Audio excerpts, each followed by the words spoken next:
Just so people don't think that we're, like, dilly-dallying for any reason, we're waiting on Pete, who has got some last-minute prepping to do. So we're just going to talk to you cute people, and you're all going to pay me compliments and tell me that I'm itty-bitty golf girlfriend. Not that I'm an attention whore at all. And I'm testing out some new dice, so this may go right or wrong. Whoa. No, not at all. Nice. That is really cool. I applaud your finger strength. Dude, can I please have your fingers? Mine are so short. It makes it hard to play piano. How are your long cats, Jodie? Are you enjoying your long cats? Jodie Which cat are you cuddling on at the moment? Oh yeah, have they got names? We need to know if they have names. It's important. I think she mentioned names. Yeah, by all means, chat. Tell us about your pets. Yeah, it's literally in the rules. You have to tell me about your pets. You are obligated to tell me about your pets. So, Stormera, please elaborate. You got a pupper? Yeah, they have a pupper apparently. Macaroni and Bee, that's so fucking cute. I love them already. Sadly, no Discord command anymore, Langers. Had to get rid of it. You remember ages ago when there was that troll attack when they were all racist? That I haven't had it on since, and because that was just a fucking nightmare. No, I had it twice. That's fair. Same day.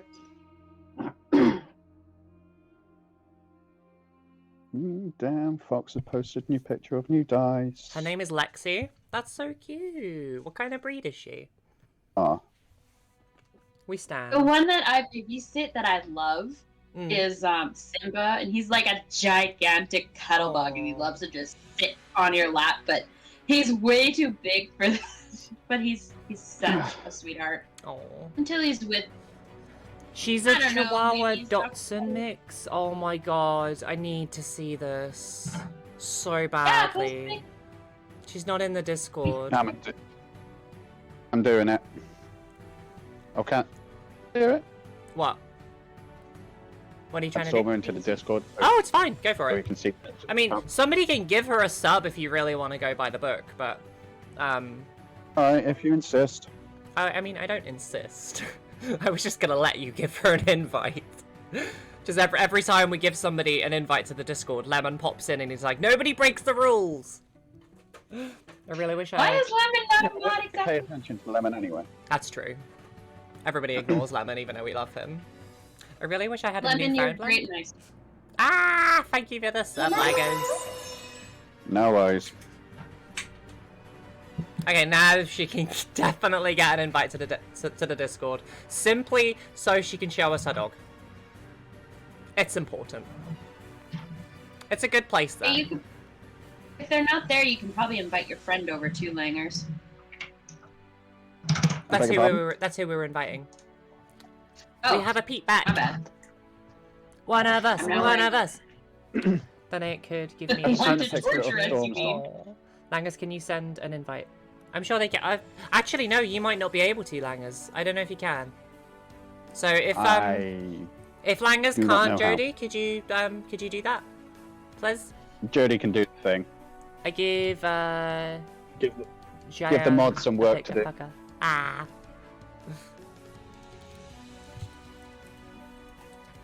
Right.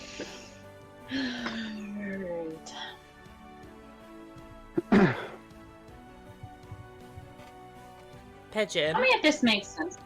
Has Newt been informed of the hair?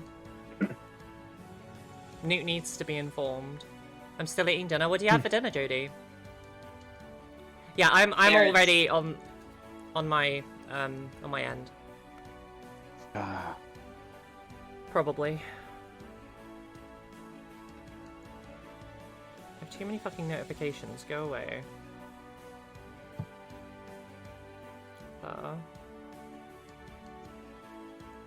Hopefully that works. Fantastic. Food! Newt has not. How you get on, Pete? Jodie had my blood for dinner. Who doesn't love a little bit of blood for dinner? I mean, it was a couple weeks ago, but still. Okay. All right. Are we all set and ready to go? I am Mm-hmm. steady to... Good. I just tried a sentence and it didn't work. I'll try that again. I am set and ready to go. Not and I nearly said I'm ret and steady to go. Why do I put Papa Picture? Put Papa Picture in either the photo booth or the petting zoo. One of the two. Petting zoo's better. Words, Pixie, words. I'm bad at words. This entire stream is dedicated to words, and I'm bad at them. Alright, I'm gonna shut up now. Okay.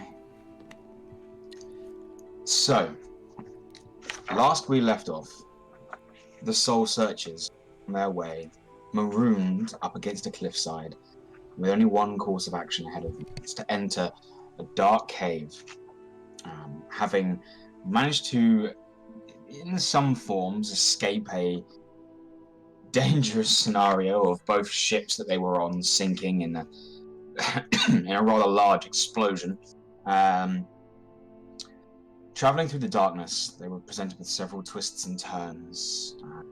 Trying to find their way to the surface, you travelled up a cobweb-riddled tunnel, only to be chased off and bitten back by several hundreds of spiders. As you retreated back to the original tunnel, you did see several large, man-sized insects waiting, and chose not to continue down that route. Travelling forwards, as the light gave out, you guys, most of you, found your way sliding down very quickly down a sharp, steep incline, a decline, and vanished 80 feet down a hole into a large pool of water. Though some of you tried to climb up, some others decided to try and go down, and face met polar bear, and eventually everyone ended up drinking the water far below.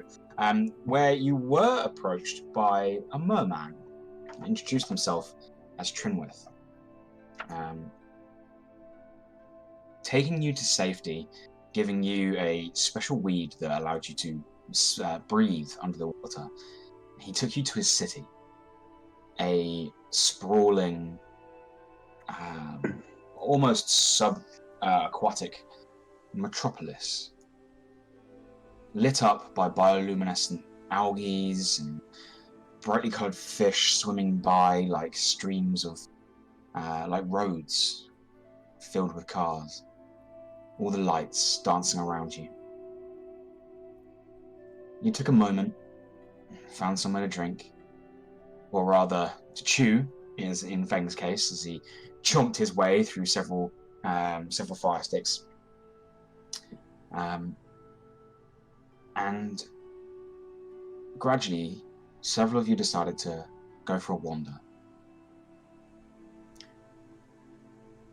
As I believe Mamba and Feng continue enjoying a tray of these different delicacies, Marle bought a room, found that they could change every door, every room, as they sat down and did their best to commune with something. Galad, you wandered the city, swimming through the waterways, looking for a bookstore or a library.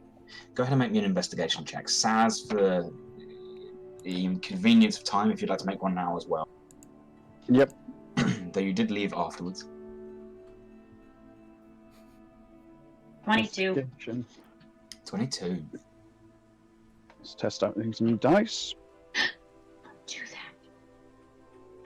that. 8. 8. Okay. Galad, you do come across a small,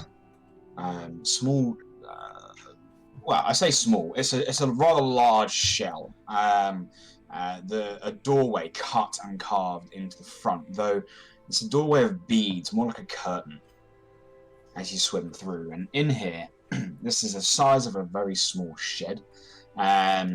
You see rows and rows of these strange bookcases, though there are no books here. Simply rows upon rows of scrolls that all seem to be kept inside inside this almost glass-fronted rack. You do see that there is a small desk here behind the very old-looking trident. This half-giant sea person. His blue skin, his greenish seaweed-like hair is actually starting to go white, and you see like the makings of a very messy, very long beard down the front. He sort of looks up and adjusts a small pair of spectacles that are clearly far too small for his eyes. Sort of looks up. Hello. Hi. New visitors. I don't think I've seen you in these parts before. Oh, wait. Well, I was hoping you could help me with a couple of things. Right.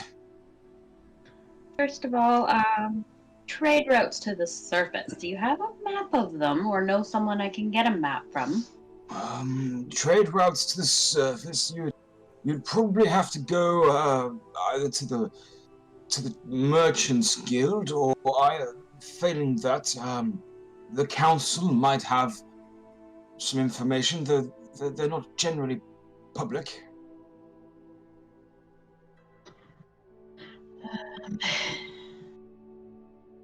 Okay. Do you have any books on the ancient ones?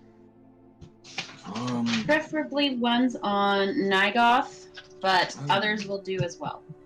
Let me have a look here. He goes over to his cabinets and he starts like shifting the glass across. And he pulls out one of these scroll casings and unrolls it. And you see it's not made of paper. It's made of like woven seaweed, almost in like a large tapestry, covered in some form of paint that is not reacting to the water. Here, this one should do it. He hands you over one of these scrolls. You do read Elvish. You can read it. Here, where these aren't books, they're quite short depictions and very small snippets of information. As you open it up, it goes on. It does mention that Nygoth is one of 3 great old ones that are in legend depicted as the destroyers of the world. As you go through, it mentions that there is one Nygoth that will destroy the sea, and thus all life will end that depends on it. And there are 2 others that haven't been named here. One that will devour the air, and one that will devour the land. A very Avatar of you. Mm-hmm.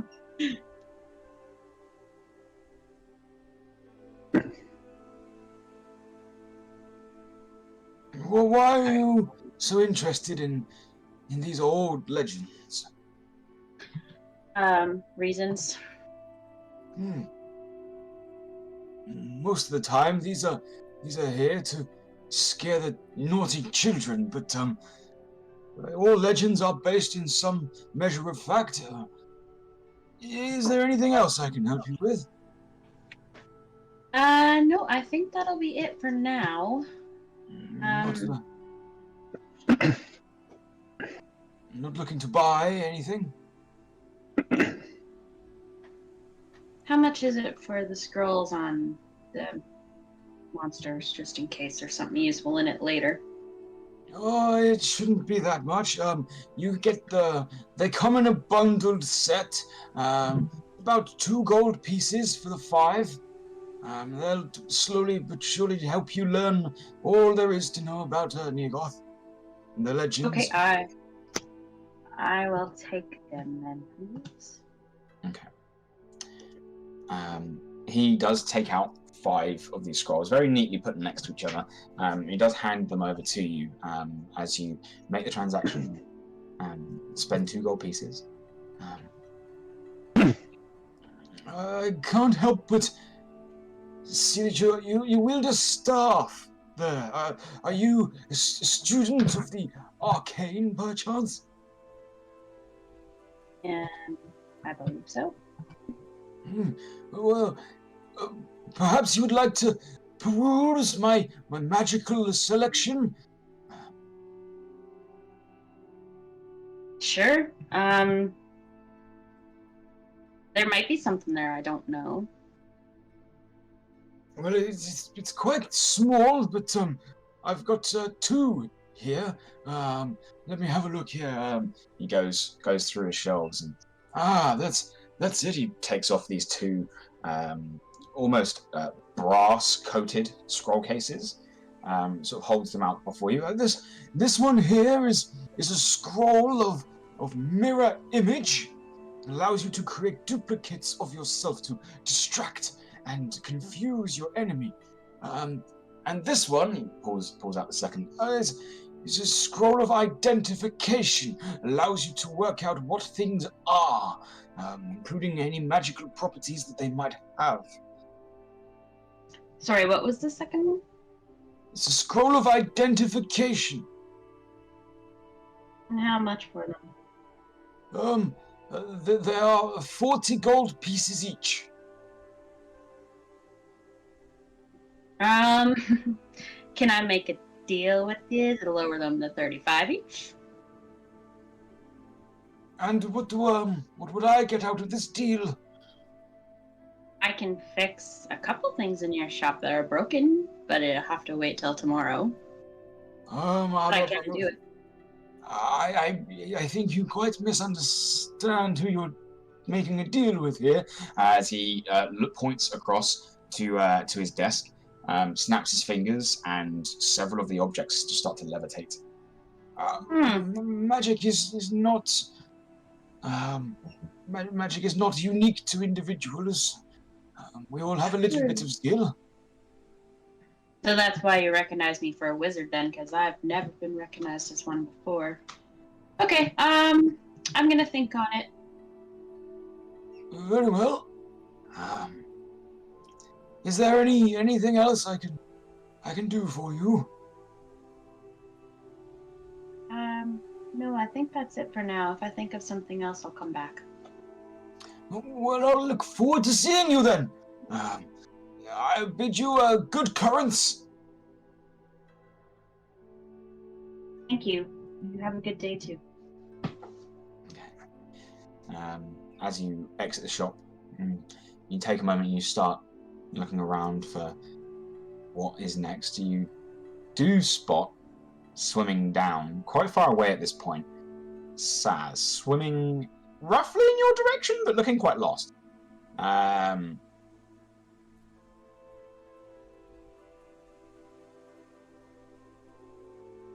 Oh, I suppose I should have asked the shopkeeper which way to the trade merchants. You'd have to swim across the first gap, into the heart of the second dome, and you'll find it roughly in the middle. In the council? You'd have to go across the second gap to the third dome. You'll be looking for the let's have a look here. You'll be looking for the Coral Palace. Okay, thank you. You would need an invitation or an appointment for that one, though. Alright, good to know. Okay. Take care. As you turn back around. As you turn back around and get ready to go, Saz, getting closer, you do spot Galad exiting a shop. Or rather, exiting a large shell with a painting of a book on the front.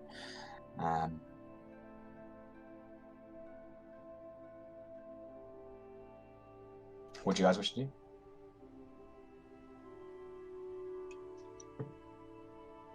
I just ignore him and swim towards the trade merchant guild. Okay. And as you start swimming off, Saz, you do notice, Galad, with your perception, they do spot you, you'd recognize that, and then they deliberately swim off. Question for the DM, how long have we been underwater at this point? Not too long. Probably about half an hour since you last had weed. Okay, so gonna need another half hour to get that weed. Okay, I just blank a lad and head straight towards the library. Okay, are you looking for a library or... Because at this point you are swimming past a bookshop. Past a... Bookshop.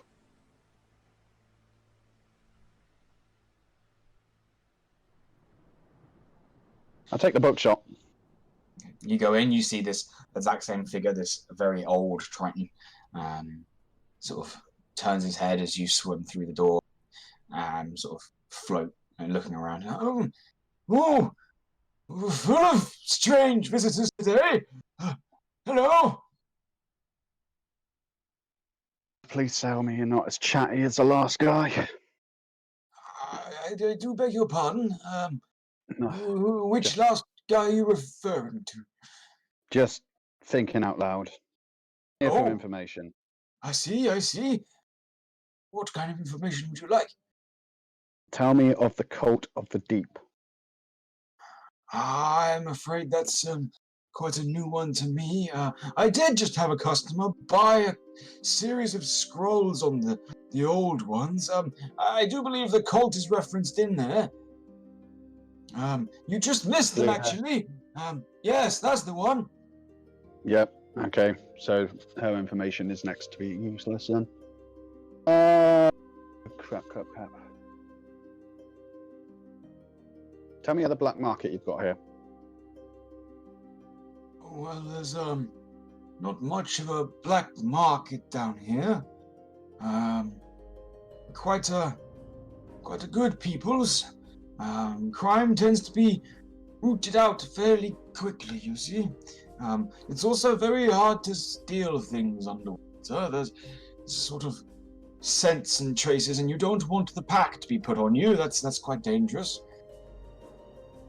No, that's fair.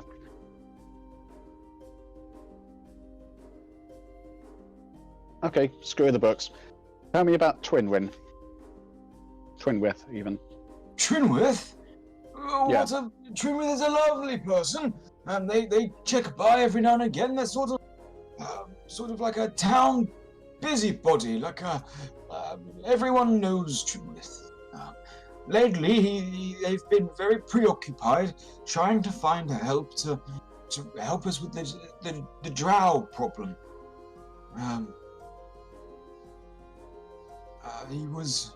What was he mentioning?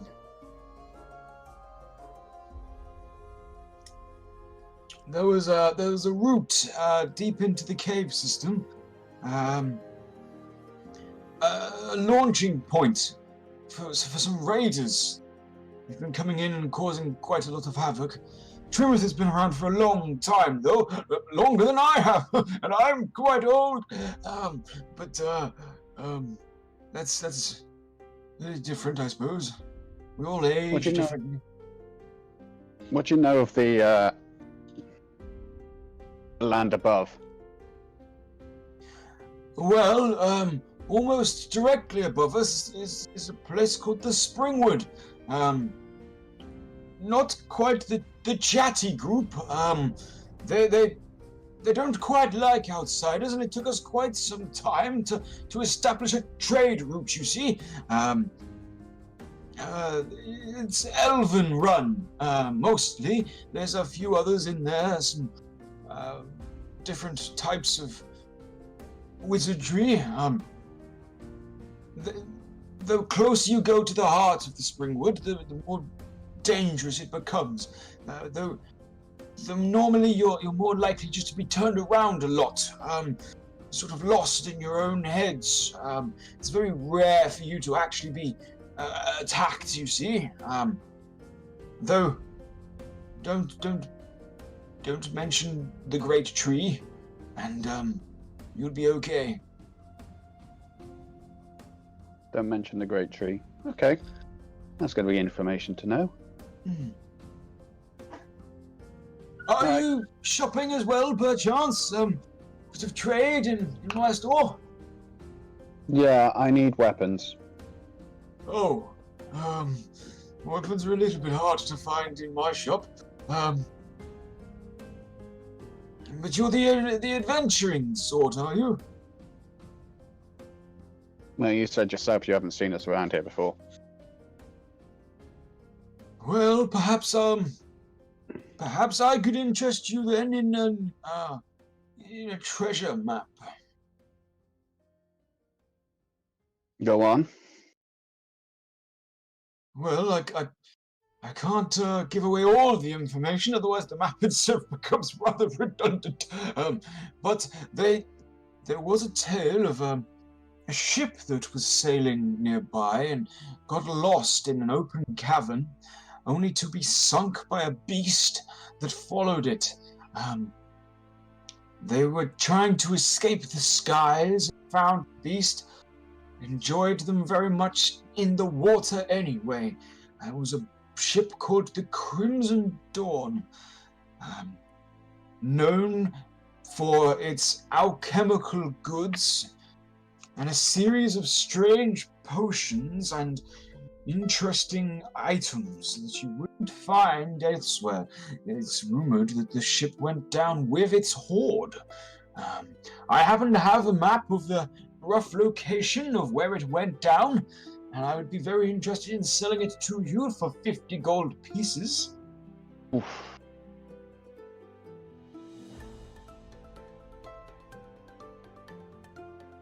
They do say, should anyone be able to find this wreckage and untangle it from its beast, a great hoard lays within. 30.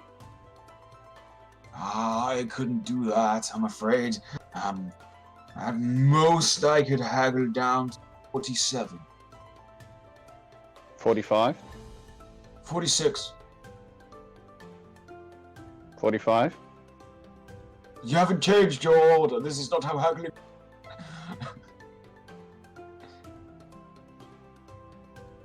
46.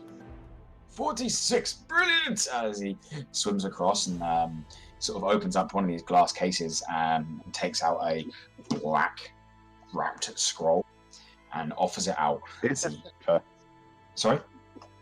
Is this paper? No. You take a look at this and you see this is also that sort of woven seaweed. Okay. Thank you very much. Take that. Okay. Directions towards an armory, or to, I don't know what you would call them here, stables? We do have a set of stables. Armory, are you after something to buy, did you mention? Yeah. Okay, you'd actually be after, the Sunken Arms. It's about 5 doors down. Okay. Much appreciated. You're welcome. As you make your transaction. Anything else I can do for you? Yes. One more question. Where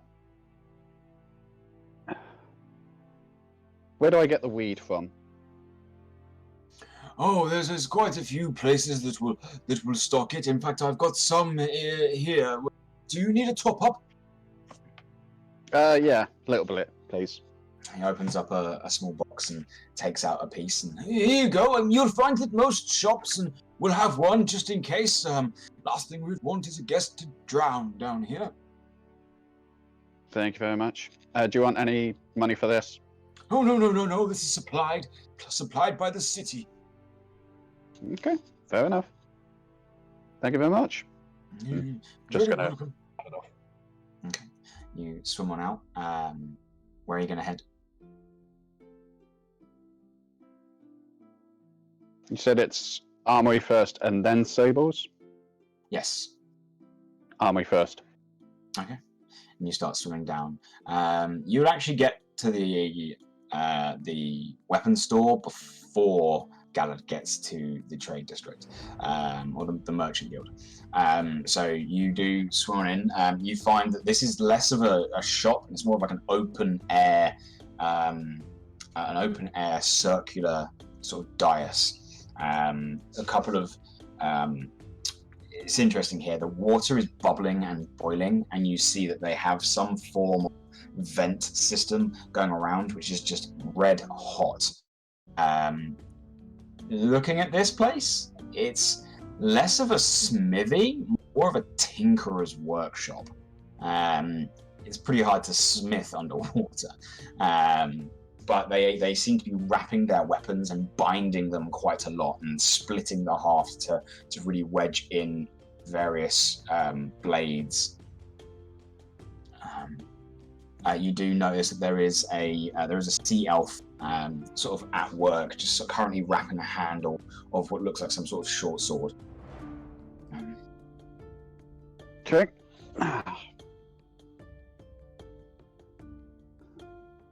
I'm here to trade. What are you here to trade? You got? What kind of weapon do you use? I've got short swords, daggers, swords. I can do those. Something particular that you're after? I doubt you'll have any razor coral nearby, would you? Razor coral weaponry? Got quite a bit. Mm-hmm. It cost you a pretty penny. Depends what you got. Got a razor coral short sword. Razor coral How trident. much? The short sword.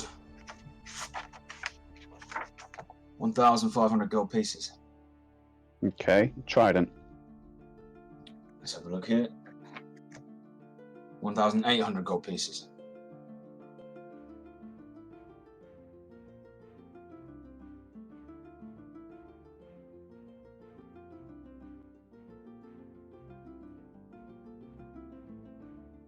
What about arrow tips?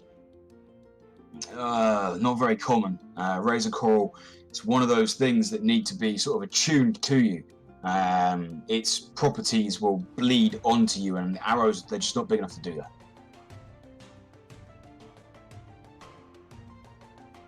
Tell me about razor coral. Where'd you find it? You tend to find it in some of the ancient cities. Grows around the old depths. Let me just quickly dig up. The closest ancient city is, I'd say about a 2-month swim. Unless you've got yourself some form of transport where it cut it down to about 2 weeks. You've got to be careful. Those places are quite dangerous. They grow around the old ruins. The old cities, the ancient cities. The closest one is. You're making me dig all the way through my notes again.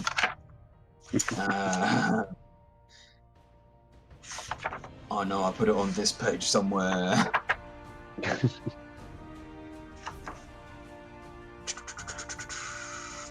But not that page or that page. Damn it, I need to be more organised with my notes.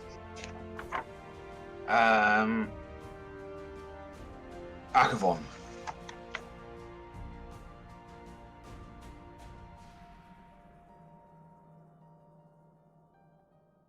You'd be swimming under Dragon's Tail, through the tunnel network, out to sea on the southern side of Dragon's Tail, and from there, be a couple of weeks swim.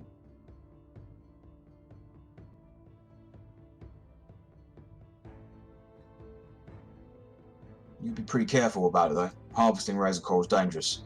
tends to attract the larger monsters that.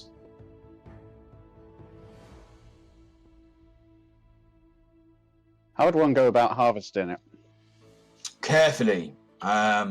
If not harvested correctly, you'll shatter the coral, and it'll be useless. What you really need to do is cut it out of the sea floor, whatever it's growing on. Normally means you've got to take a chunk of that with you, which can be quite heavy if it's growing off of the old rubble itself. What kind of tools would I need? Chisel and hammer. Depending on how wedged in it is, something to break rock. Once you get it free, you can, but pickaxes are pretty hard to swing underwater. You need something with quite a flat head, something you can put some serious effort into.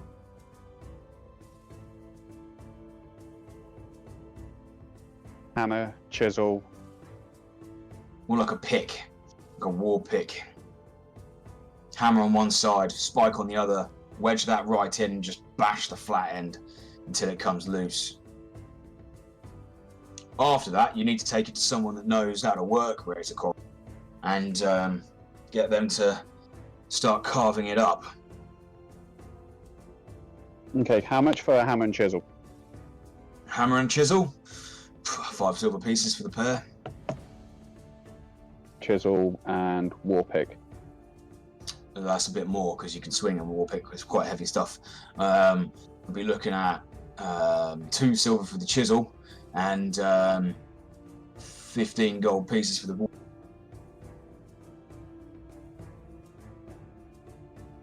I'll take that plus 2 hammers.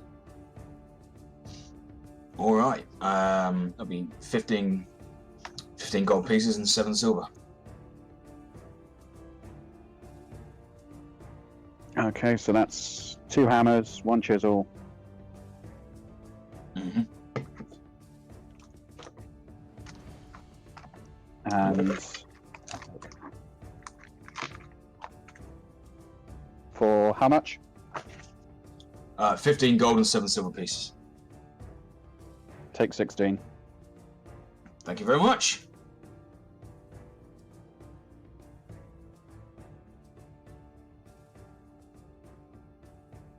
Anything else I can do? Sorry, I'm running a bit low on seaweed. Have you got any spare? Maybe a deception check. Deception? Technically, I am running out. You've got half an hour on your current one and then a whole hour. Yeah, but they don't know about the other one. 13. Yeah, I'll give you another piece. Don't want you dying down here. Goes over and Thank you very much. You get another piece.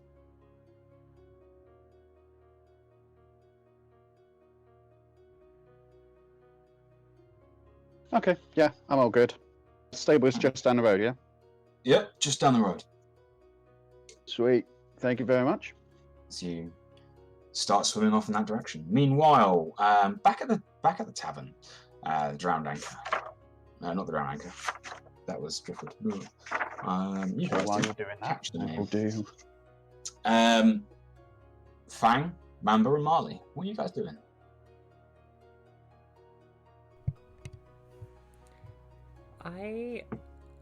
I'm probably still in my room, but I think I am going to leave.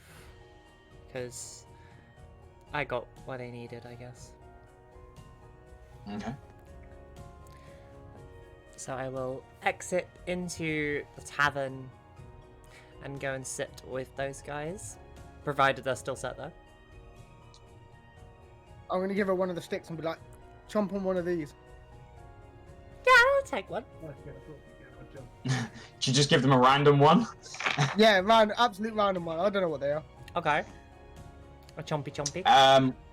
You get given You have this. to bite into it. You get given this sort of white stick. As you bite into it, it's almost like biting into pure sugar. This is amazing! Can I have more? Do you have more of these white ones? Is there any more of the white ones? There is a platter of various colours. Yeah. There are several other white ones here. I just like bundle up a few of the white ones and stick them into my bag. All right.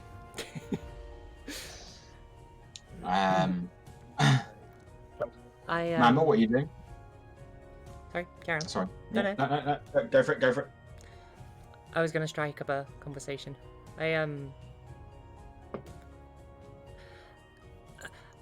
So, I mean, two things happened. Well, but I'll start with the most exciting thing. I rented us a room, and it looks like we could do whatever we want with the room because I was thinking things, and then they were there. So, I've made us a nice couple of rooms that I think we would be really, really comfortable in. But I think if you just think really hard, you might be able to change it. So, if you don't like the room or the bed or something, then you can think it up. And yeah, so that's a thing. Also, I think I have a god now. Like, I think there's an actual god that is my god, and it's a whole thing. What god? They didn't say. They were very deceptive. Maybe deceptive's the wrong word and gives them the wrong impression, because they were quite nice. They never said anything awful. Aside from the obvious, if I don't complete my task, then I have to go because I'm dead. Yeah, so what? What was that last bit?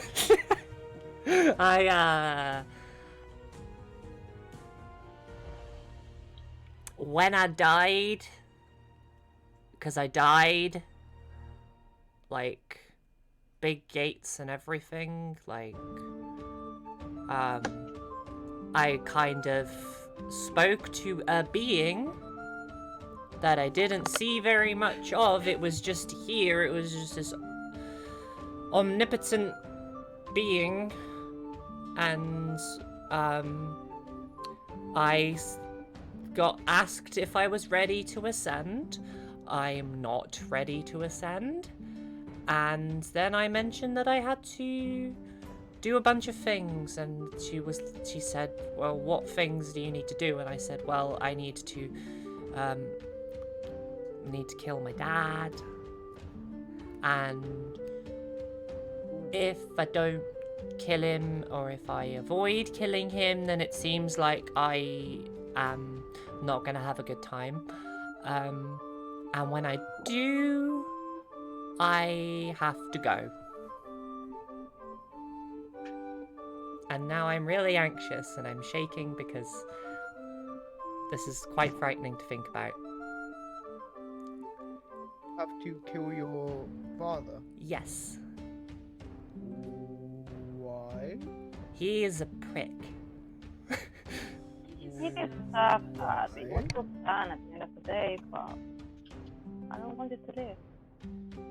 Yeah, I mean, by all accounts, he deserves death, but,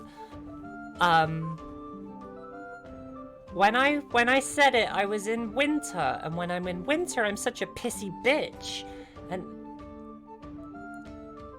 I very much regret my choice of words. I could have said anything. I could have said, I have to go and buy a unicorn, and then that would have been my terms of living or something, and I could have received a unicorn at some point and then died. But yeah,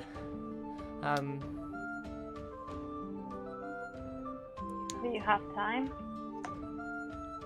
she didn't say, or they didn't say.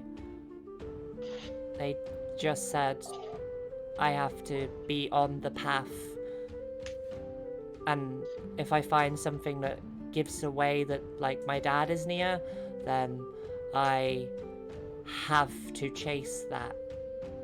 Like, but good news is he's a terrible person, and it's I don't know how likely it is he's tied into this drow business, but you know, he's a terrible person, an even worse dad. So he might be tangled in this. I'm not sure. I just kind of assume that wherever bad things are, he is. So, and now I'm I will be there to help you. That means a lot. You know me too. Well, I knew you would be with me, Mamba. Feng is a new Feng is a new friend. I need to breathe. Here, try this one. I pass her another one. What one tasted like vodka? It was the blue one. Okay, blue I one. picked up a random one. I didn't remember. Random one. You pick up a random one. You get given a red stick. Okay. I chomp away at the red stick. And it burns. It's like eating those chilies. Like it's How are we surrounded by water and this is not helping? She needs some milk.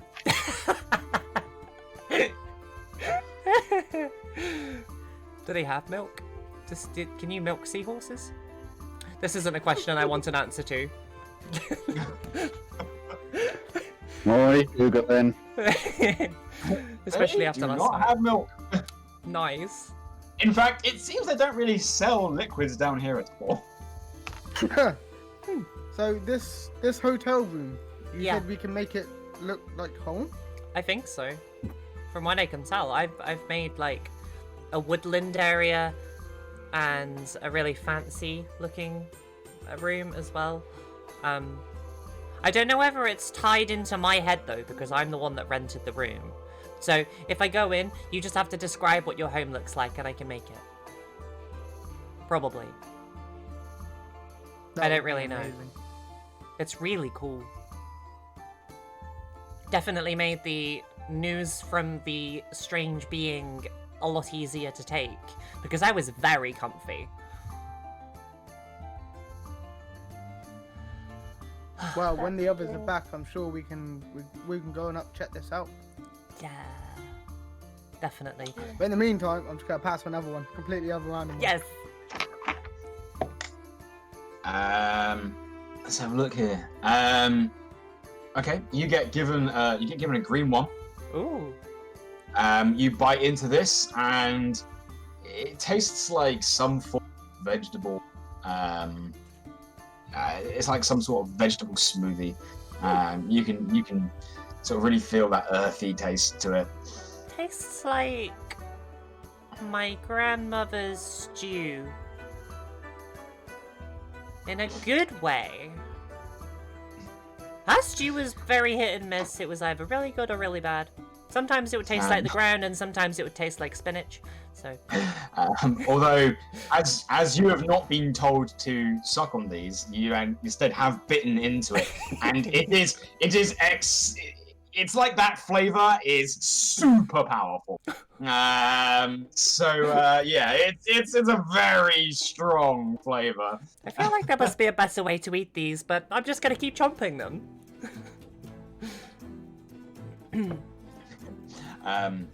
Is there anything else you three would like to do, or are you currently just chatting away and...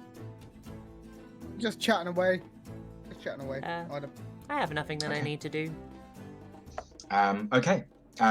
Galad, you swim, and you keep swimming. You end up coming to a point where the city sort of stops for a minute. You can look right down, and you can see the black void of the ocean below you. And then across this gap, maybe about a 20-meter gap,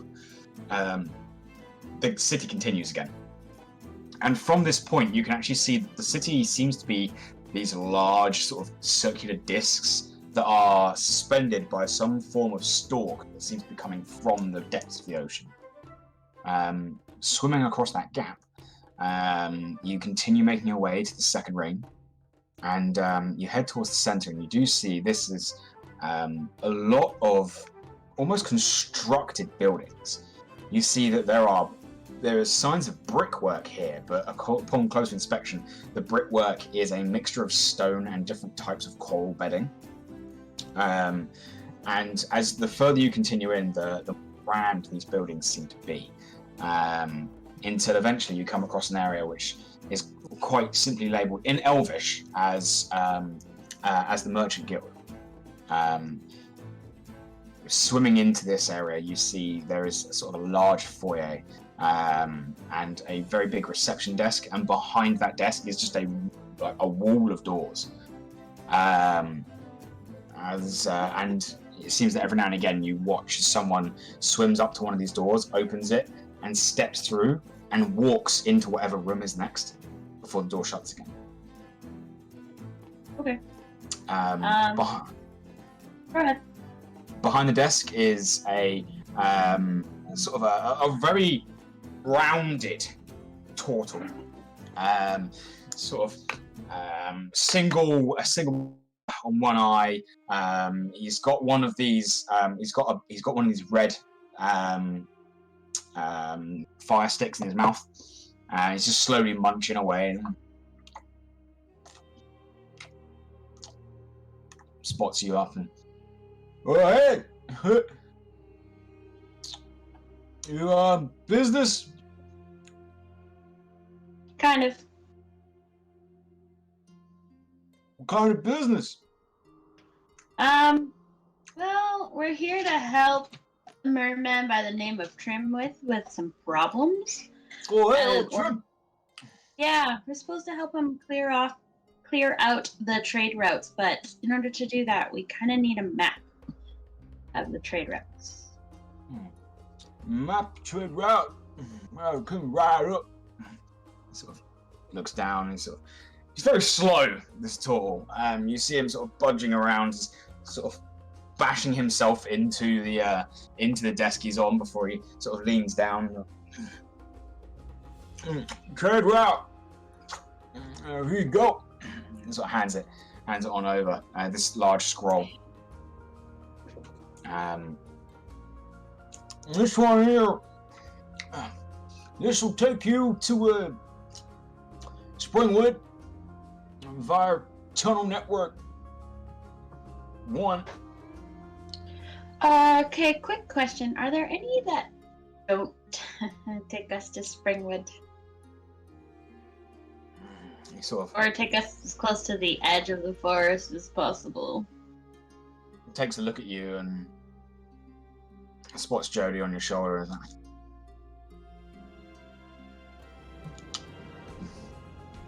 Why wouldn't you want to go home? I'm panicking like real hard right now.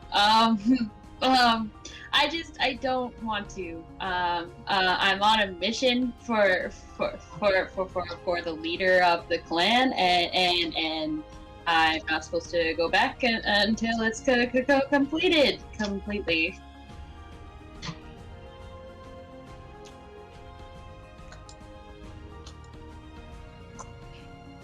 Okay. Well, the trade route just needs clearing. Don't have to go all the way through. Okay. Just go in, tunnel, come back.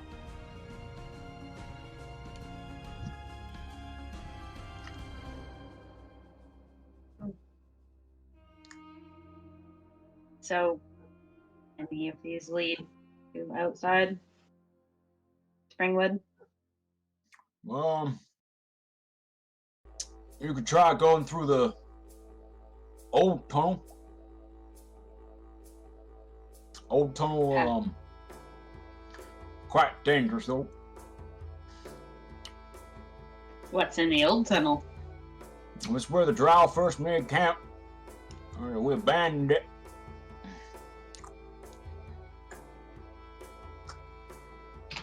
The drough were spiders?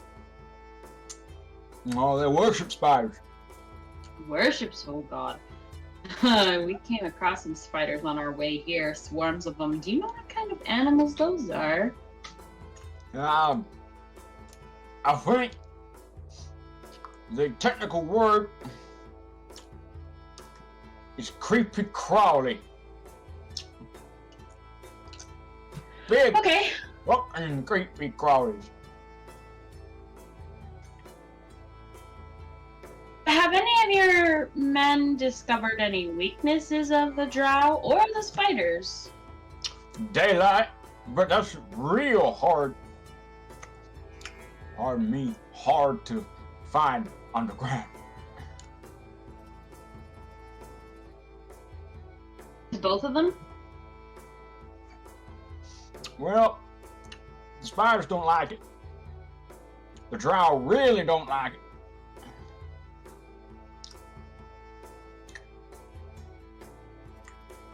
We've lost him.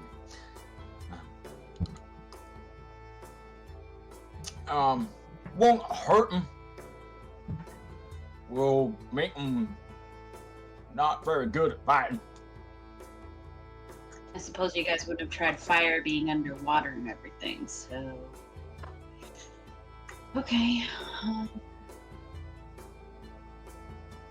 Fire's I just as can't good think- as swords. I just gives what? Fire's just as good as a sword. Hurts them, kills them. Good to know, good to know.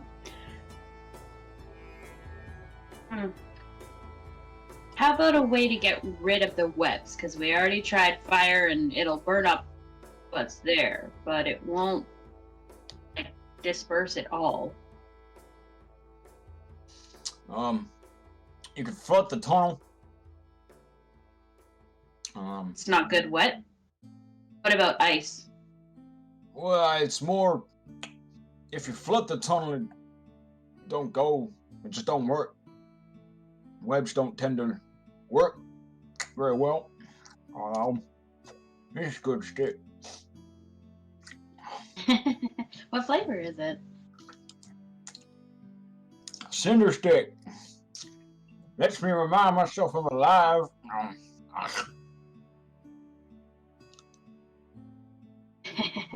I take it it's spicy. Mm-hmm.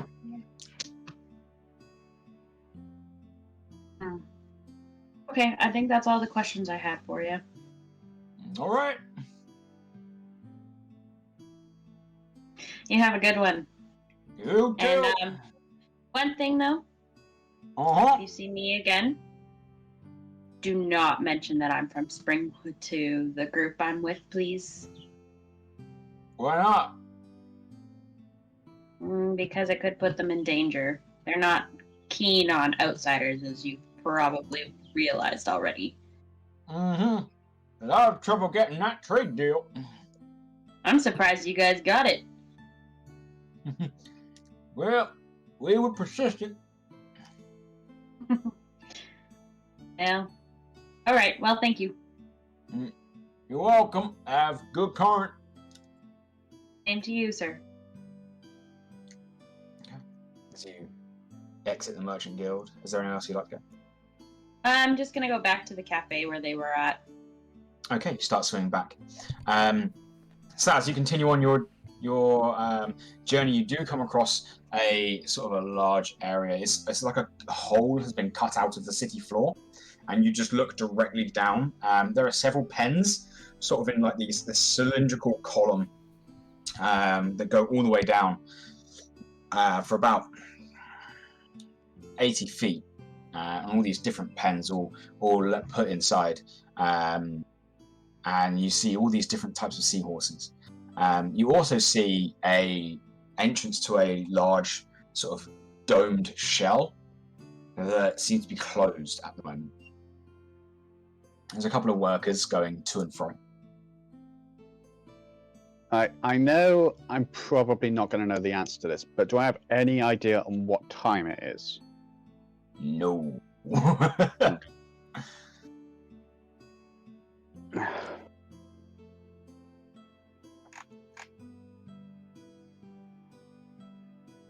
Can I make a history check? What are you trying to discern? From when we were in from when we were out of the cave, how light it was then compared to now? Roll me a d20 and just add your intelligence.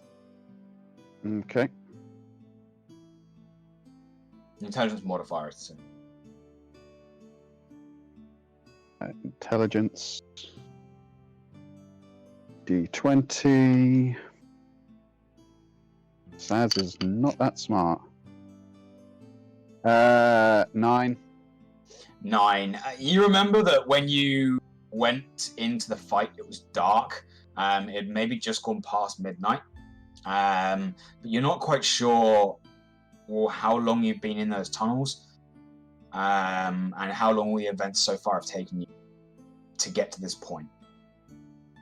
You know that you're about halfway. You're about half an hour into using your first bit of gillweed, though.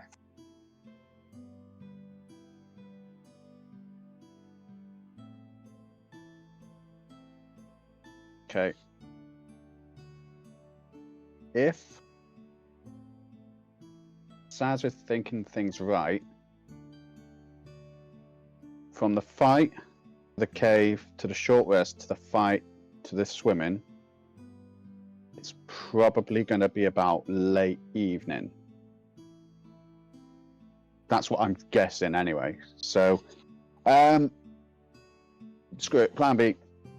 I go up to one of the workers and say, hey, do you need a hand? Hand? You got any experience working with these beasts? I'm a fast learner. Let's see if we can help you out. Find you work. Old Krish needs feeding. Which one's that? Oh, tell you what, follow me and we'll go feed Krish. He leads her across to the really large domed shell, and sort of pulls open these doors. As you look inside, these doors get pulled open. You see a very large hole here, maybe 80 foot in radius. So about 160 foot diameter, sort of circular pen here. And looking forwards, at first you just see this really large sort of armored dome. And then as you pay a little bit more attention, you see that this is simply a massive, massive turtle. And on its back, on its shell, are several coral-bound, carved coral platforms. And it looks like this is some form of giant war tortoise that is about 80 foot long. And you see the head at the front. There's this giant snapping beak. Oh, Krish!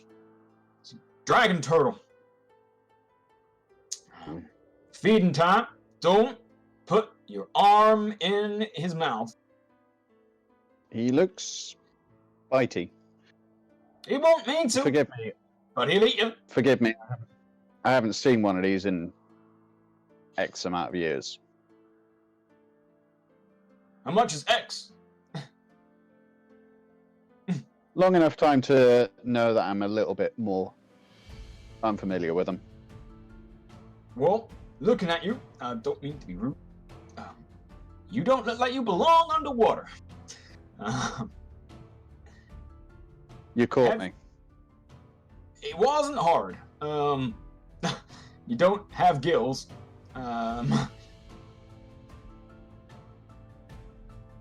We're happy for the help. We ain't no judgment here. No, it looks like you guys could do with a hand. All right. Well, in that case, if you follow those workmen over there, they're getting food ready for Krish. You just need to swim on over, place it in the feeding basket, and off you go.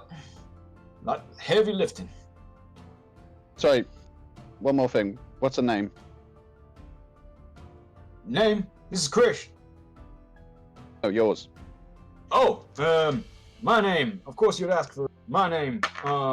Random worker at the Random's a stable. good name. Right. I'll catch you in a bit, Random. Names for What? everyone. I hate you guys. you immediately, without letting him finish, you walk off calling him random. I hate you, Saz. As you go across and you find that there's a lot of these workers, they're taking large bundles of seaweed and fish and just mixing it all up and putting it in this giant basket, which they're then pulling on all these winches and levers to sort of swing it around to this turtle's head. And you see, as its head extends from the shell, that beak just snaps down, takes half the cage with it, and just slowly chomps away.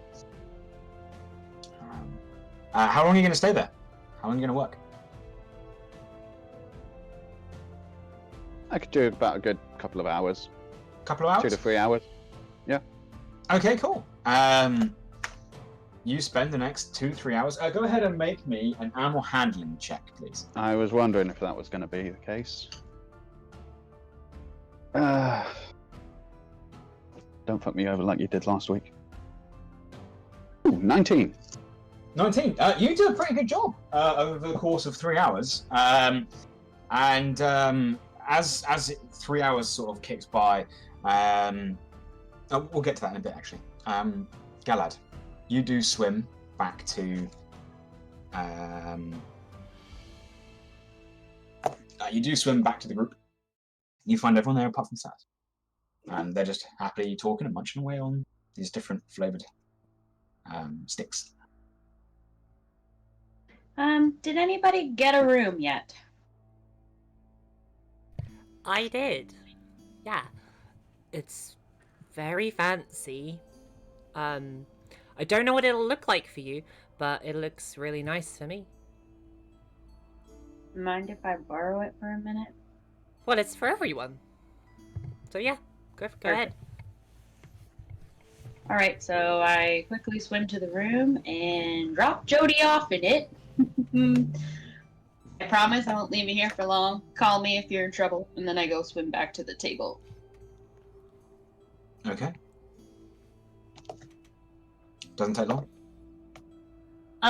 One thing out of character though, I just want to say last time I slammed my hands down and said if I go back to Springwood I could die. I'm just gonna redact that to say I'd be in trouble. Fair. Pretty important. Okay. And I just say, Jodie might be in danger down here. So I'm gonna keep her in the room for now. Why is she in danger down here? Well, I mean, she's not feeling the underwater vibe at all. More like danger to herself. Okay. That makes sense. Hey, hand me one of them sticks. I hear the red ones are really good. You've got to bite through them really hard, like crack through them. I'm just gonna nibble, but thank you. I hear they're spicy. Okay. Yeah, you partake. Even just nibbling at it, biting a little bit off, is hot. Very hot. Okay, I decide to throw the rest in my inventory. Let's say 3/4 of a stick. Okay. I think I'm sat here with like 4 white Addison, sticks. yeah, you've got 4 sugar sticks. Yeah. And I'm gonna grab a green and a white one to try and put them in my inventory as well. White's great. Alright. You seem different. Are you all right there, girl? Yeah. Yeah. Did you get drunk already? How? I don't know if they have alcohol in them. I'm just going through it. It's fine. That's probably why Jodie doesn't feel comfortable down here. We're in a tavern and there's no alcohol. Are the sticks alcoholic? They're not, are they? No. You've got How them the that hell would taste. you make? Nothing that sucks so far. Nothing that intoxicated you guys. Yeah. I'm fine. I just had a very interesting conversation with a deity. And I'm processing it emotionally, you know. A deity of what kind? For the sakes of speed, I'm just gonna say that Galad knows everything that we were talking about. Yeah, earlier. you tell me all about it. Yeah. So yeah. All right, interesting. I have to kill my dad. And that's really scary, and I don't know how to process it, and there's no alcohol around here for me to process it, so I just have to sit here and suck on these fucking sugar sticks, and I like sugar. Sugar's fantastic. But girl needs a drink. Yeah, I feel that. I'm gonna go pat you on the head and say, don't worry, girl, we got this together. Yeah. I'm just gonna clam up. There's no point in worrying about it, because that means you suffer twice. True. He's many things. And I feel that. yeah. Don't know how I feel about it. He deserves it, but as soon as he's gone, I have to go, and then that's... Yeah, I'm fine. I just need a drink really badly. And some stew. And then I relay the information I found out about our enemies and the trade route to these two, as well as the scrolls. I take them out and show them to them real quick. Oh. Feng, don't destroy them. I will kill you. Poor Feng. Oh. Well, that's it's kind of interesting. I'm glad we know that now.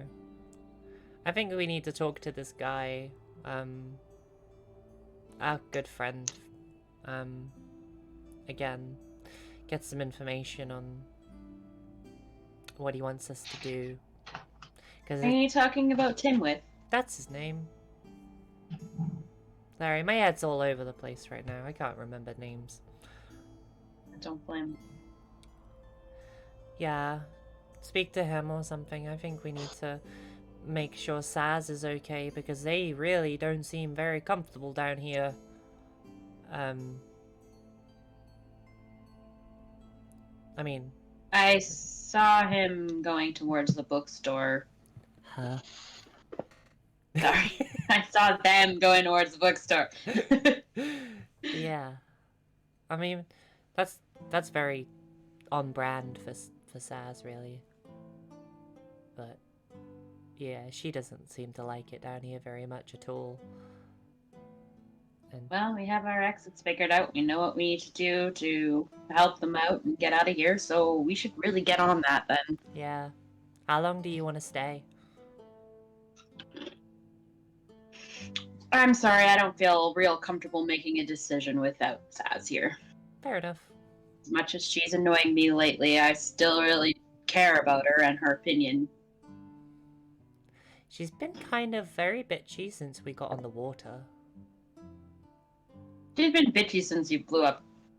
That wasn't your fault, actually, since technically the captain of our ship blew up the other ship. Yeah, that bastard. Wasn't his fault, though, either. Just a series of unfortunate events, let's say. That was... Hindsight is 20/20, isn't it? Pretty much. Well, with the room, when you go in it, you can decide what it looks like. Oh, it just looked like a bed and... No, get walls creative. Do you want, like, vine walls, or do you want, like, a big throne? You could have a throne. It just looked like a normal room to me, with beds for everybody, and a little place in the corner for Jodie, 4 wooden walls and a tile floor. Is that what it looked like for you? Yeah. Go, think bigger. Go crazy. Get some marble. We don't in need there. more than that. Make a nice tent or a little campfire. Campfire would be nice. Jodie loves a good campfire. But we're underwater. Oh no, not in the room. The room doesn't have any water in it. Did your room have water in it? You can tell it to not have Yeah. water in it. Oh, well, that makes sleeping easier. Yeah, you just have to ask it nicely, it's fine. I don't know what to tell you. I hate asking for shit. Well, Like, I'll go hate in and it ask so much. for you. I'll leave it a note or something. Whatever being is controlling the room. Feng, Mamba, do you guys think we should help out our merman friend? You mean go fight the spiders? It's not just spiders. Apparently, spiders are the worshippers of the drow. We have no idea what the drow are like. At least I didn't. It makes me kind of laugh because of the my costume that I put on when we were trying to get out of the town, and I dressed up like a drow, and now we're finding out all these people are worshipping them because they're evil. Christ, I know nothing about drow, do I? What do I know about drow, DM? Make me a history check. Fair enough. That's right. I forgot you did that. -5. Nah, 5. Yeah, you know they're a type of elf. Cool. You've seen them in your travels. It's quite rare to find a drow on the surface. But some of the ones you've seen haven't been outwardly evil. Okay, cool. Okay. The guy did say that they don't like daylight, and of course they haven't tried fire because they swim through the tunnels, but we know that the spiders don't like fire. And I'm sorry about that. Hey, you tried. It was kind of a scary situation. It's fine. It was a success, but it's still, I don't like hurting you guys if I can avoid it. Well, it kind of looks like I can do a little bit more than I could do before. So, we might be okay? I'm not sure. I know I've healed myself like a bunch of times. There we go. Pancakes Mamba, what right. do you think? Mamba.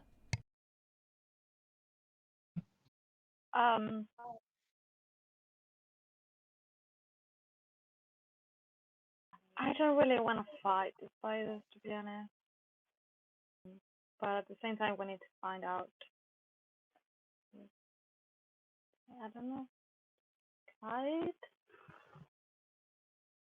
Because if we don't want to fight, we could just ask some of the traders if there's a route that has either less or none of the monsters.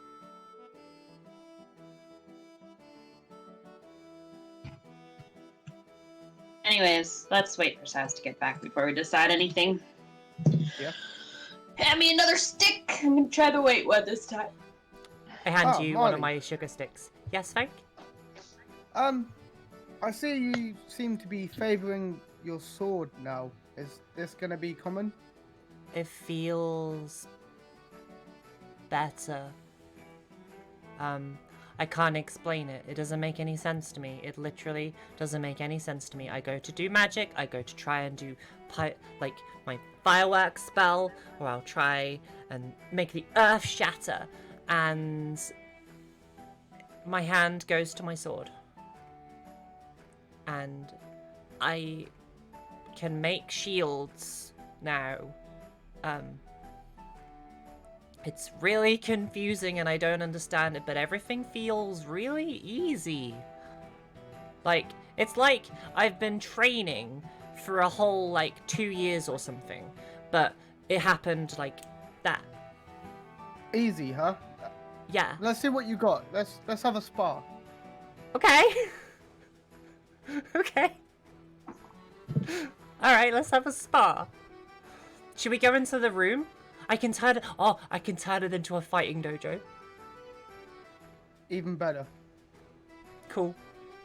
Okay, we go into my room, and I create this. Wait, as long as I can I still do this? Okay, you walk into it, and you see what Galad last pictured. Okay. There are no longer any doors. It is a simple room with wooden walls. It's still full of water, and there's a couple of beds, and you do see Jodie just like floating about. Just struggling to swim.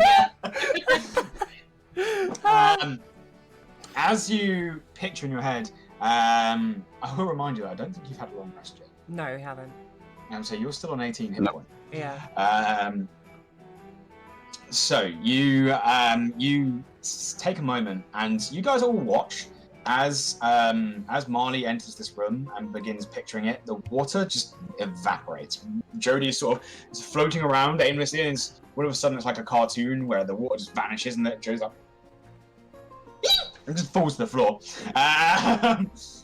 The wooden walls, the square small room, expands into this large circular area, and in the center there's a dip and a sand pit. This large fighting arena. This is fantastic. Okay, I take it. I am going to do a couple things before we start, if that's okay. Can I channel my my divine power and regain a spell slot, and then use lay on hands to retrieve 10 hit points back? You just double check. Cool. Why don't you just let me heal you? You can get your hit points back. Yep. Sweet.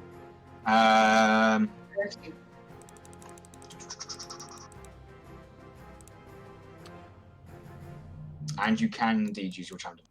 Fantastic. There we go. It must be a level spell 1 spell slot. Yeah, they're all level 1. That's fine. Okay, I'm ready. You ready? Yeah. All right. I'll let you make the first move. Oh my god. Okay, you guys hop into this sand pit. Hold on. I need to do something. Oh god, I fucked my phone up completely. Right. This music is too cheery for this. Feng, are you taking Nuki into the pit with you? I feel like that would be a bit unfair. No, Nuki's going to be sat on the side. You guys do watch as Nuki sits down. They're just sort of looking around. They start looking a little bit bored. And then all of a sudden, barrels and barrels of fish just start to appear next to Nuki. That's fantastic. Wow. Nuki sort of looks around and is like...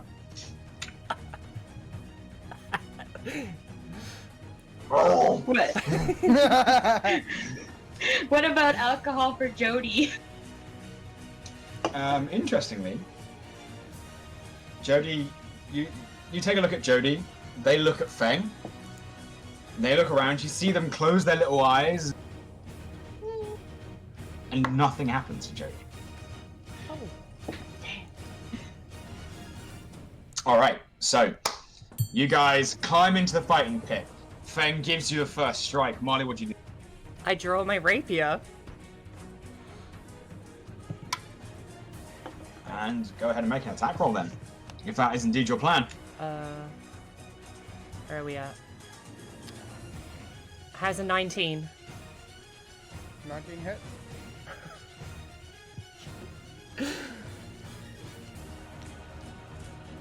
Okay. Okay, that's fair. 6 damage. 6 damage. Cool. You dart in with your rapier, sort of drive it forwards. You just catch Feng as he sort of manages to deflect most of the blow, but there's still quite a nasty cut there. Anything else? I forget about the other things that I can do. Shit. You got a bonus action. I do.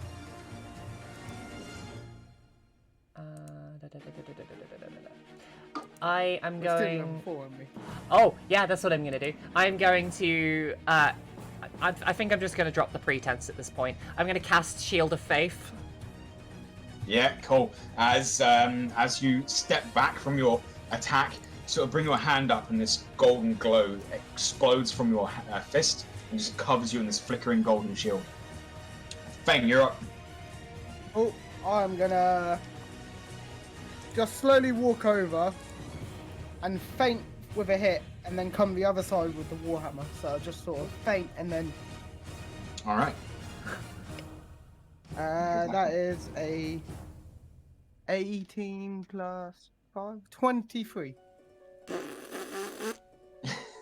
It's gonna hit. Yeah, it is. It's a one shot.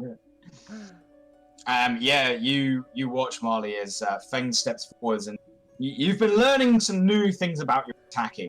But what Feng does throws you off guard. He starts to bring his arm out on one side, and you immediately go towards to block it.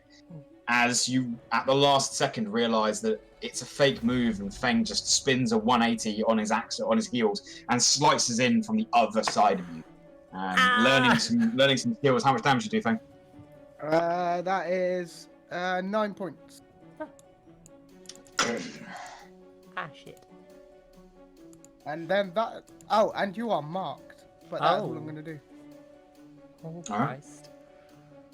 Marley, you're up. All right. Okay.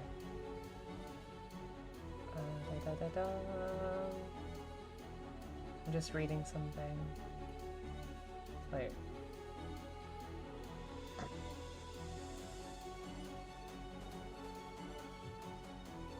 I think can I use my channel divinity? You just used it. Okay, that's fair. So that's okay. That was confusing. Sorry. It on the screen, it's not clicked out for some reason, and I don't know why. Okay. Okay, that's fair. I'm gonna start sort of like I'm gonna try and mimic what Feng was doing, and just like bounce around the ring a little bit, and like make it look like I'm going different places. Okay. That's the wrong dice, and I'm gonna go again with the rapier with a nat 20. Damn. All right. Nat 20 plus 5. Nice. It's definitely gonna hit. It's definitely gonna hit. And I'm sorry, but this is the first time I can do this like properly. Do it. Do it. I am going to. Which one? Are you planning on using your smite? I'm going with Wrathful Smite. Right, so Wrathful Smite is a spell you cast before attacking. Oh, so what you want to do is just smite. Yes, I want to just smite. Okay, well, you do learn at this point, Feng is not a fiend or undead. Oh. He is alive and very much mortal. However, that is still 1d8 for your rapier. Yeah. Plus 2d8 radiant damage. So go ahead and roll 3d8 for me. Okay. I'm in trouble. 3d8. In danger. So go ahead and roll 3d8 and add them together. Okay. That is 10, 11 plus the regular 5. No, without the plus 5, just add the dice. Okay, so that is 11. And it's a critical, so it doubles to 22. 22. Plus 5 is 27 points of damage.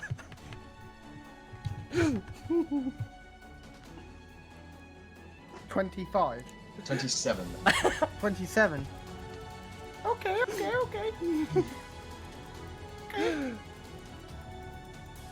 It's a shame I used my Remember to mark off your spell slot. Oh yeah. I'm gonna look over to Feng and just be like, see? Different! Good.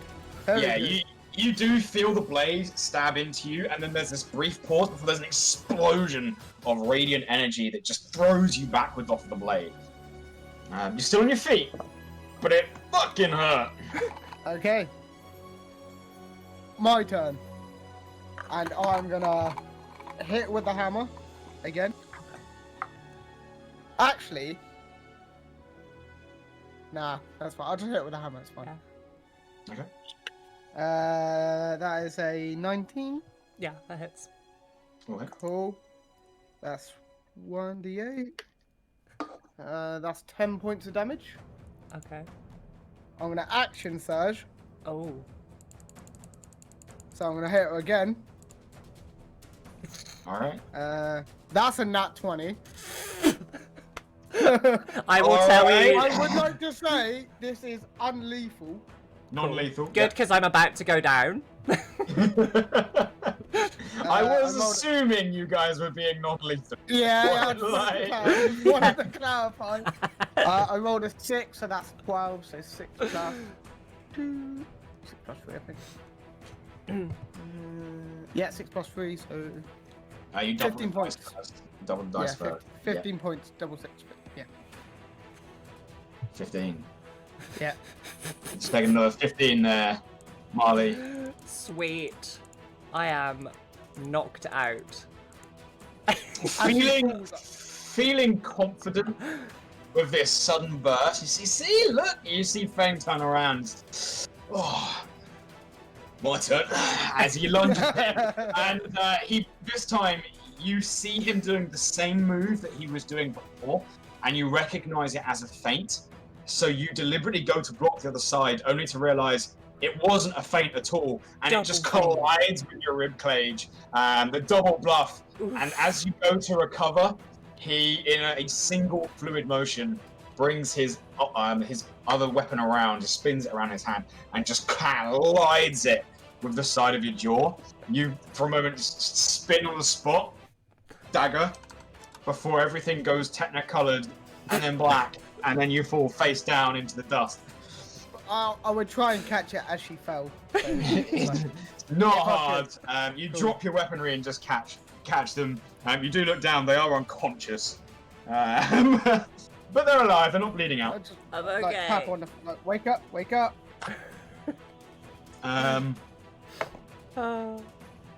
Without magical healing, you are unconscious for 4 hours. Nice. Nice. If I'm watching this, I'm going to go do the save, the whatever it is, if I still have it. Cjbeards, yeah, if Galadesis can do I am in the run, I use it, yeah. Alright, so one of you can go ahead and use Cure Wounds. Spare the Dying does not wake someone up. Oh, right. I've still got 2 Cure Wounds left. Alright. Go ahead and roll your hit dice, roll your hit points, but you are brought back to consciousness there, Marley. Feng's just sort of got you held in one arm, just sort of propping you up at this point. You sort of blink your eyes for a moment, and you feel the healing energy from Galad washing over your body, but you're awake! Your head really hurt! It that really hurt, Feng. I mean, I'm sorry.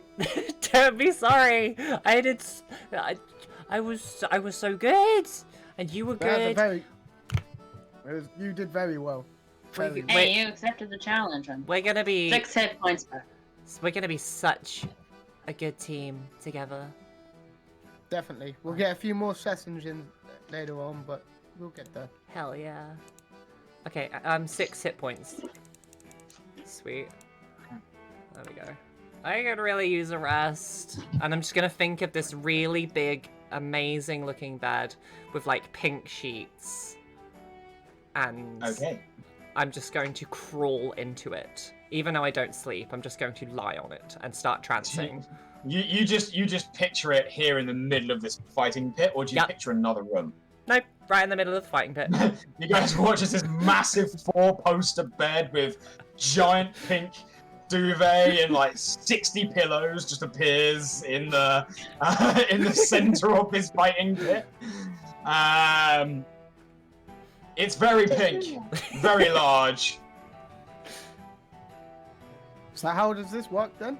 You just think of what you want? Pretty much, yeah. And I'm gone. Cool. Feng's gonna try and think of another room, but to look like how his home would. Okay. You picture in your head a doorway, and a doorway does appear. The rest of you do see this. Marley, you'd probably see it just before you trance, this doorway appearing. And Feng goes forwards. The closer he gets to it, the more you begin to hear the howling winds from a far distant area. You open the door.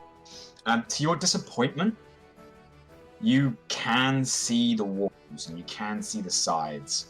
However, you then do your best to picture it as large as it can be, and the walls expand and just go on and on and on. You look up and you do see a ceiling. You think and you push it as high as you can go. And then the room, this swirling, frozen, biting cold, comes howling through, in fact, blowing through the doorway and into the other room.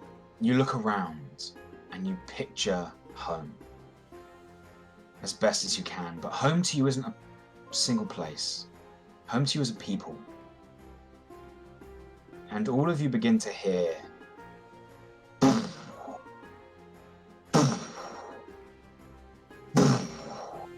as the floor and walls rumble with heavy, heavy footsteps. Feng, you do watch as from one side of the wall, coming through the walls itself, spectral figures of the herd, as these giant mammoths come grazing through, each footfall like a rumble, an earthquake, shaking the foundations of this made up bedroom. To your slight disappointment, everything you see doesn't share any similarities to people you know. There are blank figures, but figures all the same, and everything is spectral. There is no warmth to the creatures you touch, but the room itself is freezing cold, how you remember home being. I'll just whistle for Nuki to come join. Nuki finishes munching on a barrel of fish. They sort of pull their head back and they sort of exit the barrel they were sort of half pulled into. Looks up and just starts wandering across and sort of goes through and gets very excited for a moment and darts off to try and play with some of these bigger creatures, only to find the same slight disappointment before returning to you and sitting down and just watching. For the rest of you, through that doorway, you can see the same thing. Mammoths the size of houses. Hey, Feng, marching you need a across the bonfire? plains. Pardon, what was that? You need a bonfire to keep warm, bud? No, I'm quite warm actually. I'm really sad I can't see this because I'm trancing. You can cancel your chance to see it. No, If you were curious about what door he was making. I'm very curious, but I'm very tired too, so I'll be fine. Mamba can tell me when I wake up.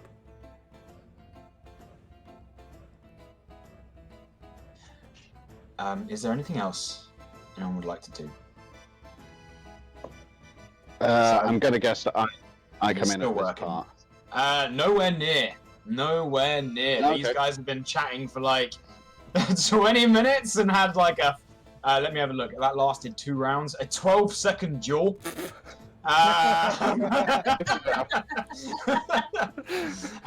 You're currently about half an hour into a 3-hour shift. Oh, marvellous. If there's nothing else. I'm gonna wait for Saz outside the room near the table, since I only need 4 hours of rest for a long rest. Yeah, Feng's just gonna stay in that room with Nuki and sort of just reminisce.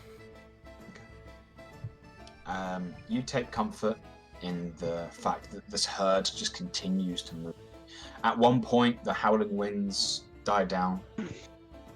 The frozen tundra that flooded this floor makes way for more dry rock with small patches of snow. Almost like one of those like Hollywood rolling sets. As you just sit and watch. Marley, you begin your trance. Galad, you wait for Saz. Mamba, what are you doing? I just crawl to the closest bed and fall asleep. You picture a bed. Here. Eyes, perfect. Then Galad, you wait about 2.5 hours before Saz, you do return. Saz, throughout your time working there, really happy with your performance. They give you a slight bonus. So across that 3 hours, yeah, you do make 20. Sorry, how much? 25. Marvelous. And you don't lose a limb to the turtle. That's always good to know. Which, I'm going to lie, was a possibility. Sticks note in diary. Didn't lose limb today. So I hand Saz some sticks, tell him their food, and quickly explain the room to him. Sorry. I'm tired today. So what do I miss? And you see Saz in sort of like a... How can I explain it? She's very different from last time you saw her. She's almost happy, proud of herself in a bit more engaging, even though she's just had she's proud of a hard day's work. That's awesome. We'll explain it tomorrow because half the stuff Marle said to me, I still don't understand. So let's just go get some rest, of course. Yep, Yeah. no worries. I realize how you're going to do be the sleeping runes alone. work? Pardon me? Gala quickly explains the room and how you guys have one room between all of you, but the moment you step in, you can picture another room and it will create it for Neat. Yeah. Well, if everyone else has gone to bed, I'm going to hit the hay. I just make a room with a single tree and some green grass and go in there with Jodie and sleep all night. Yeah, you fought bigger. A single tree. Yes. It's the one tree. Yes. Saz's room, very generic. Think like a single bed hotel room. Yep. Yep. So just bed, chest, the tables or whatever, Okay. or a small desk, and that's it. Probably a You Bible wonder- and a chest of drawers. An old mint. You do wander in, and you find something comfortable as you all settle down for some form of rest. You all have a long rest. In the morning, the first thing you notice, as you all sort of reconvene out of your rooms, is Nuki sits down. If a bear could grin, you see the biggest grin on Nuki's face as they sit there, nod their head a little bit, sniff with their nose, and another set of barrels full of fish appear next to them, and they just start munching. This is the happiest bear you've ever seen. So, Love it. quick question. When we imagine the room, like when we sleep, how does that affect us being underwater or The like room is not in water. Okay, It's not, fair enough. Not counted underwater. I took care of the water for you. Yeah, Saying that, much Are you on a obliged. long rest? Yes. Oh, Marle, You will get a long rest. Sorry, Galad? You want to explain?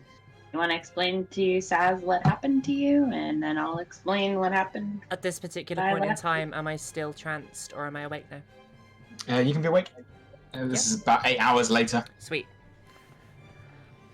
Do I want to explain... Do they have coffee-flavoured sticks? You, interestingly, you think of a coffee-flavored stick, Uh-huh. and a bundle of these warm brown sticks appearing on a plate in front of you. I go to town on it. I'm so happy right now. Yes. I see her do that, and I make about 100 in various colors and all fruity flavors, and throw them in my inventory. Fuck yeah. Okay. What was your question, Galad? Sorry, I'm just coming round. Do you want to explain to Saz what happened to you yesterday, please? What happened? With the yeah. god? Yeah. So I'll try and explain it slightly better than I did earlier. At which point, Saz has just reverted back to her old moody self. Fair.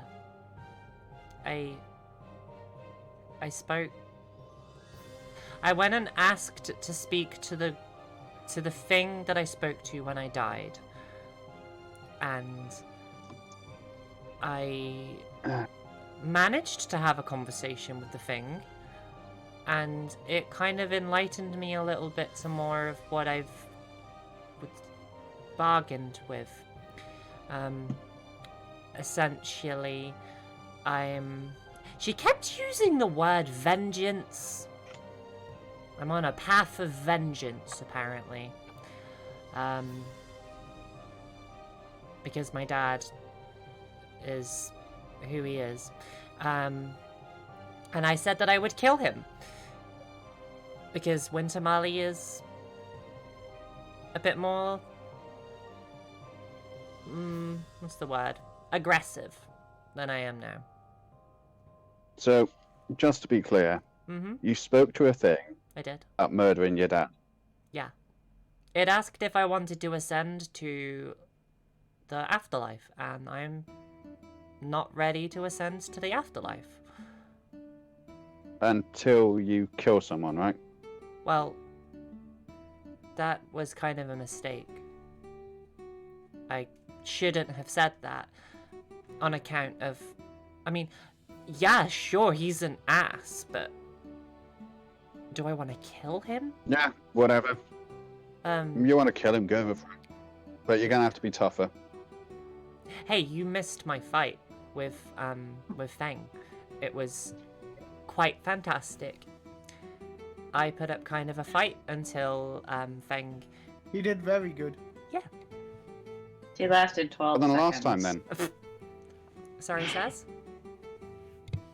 Better than last time, then. What do you mean last time? Well, you and Feng fought twice. Have fought before, and you lasted nothing. Exactly. Basically, when I died, I stopped being a version of myself, and now I'm a new version of myself. And it's come with all of these new things that just keep happening every time I'm in a fight, and I can heal, I can make my sword do things, I can create a shield. It's really, really cool for all intents and purposes. Aside, let's just ignore the fact that I literally died, and that's, you know, some trauma I'm going to have to process at some point.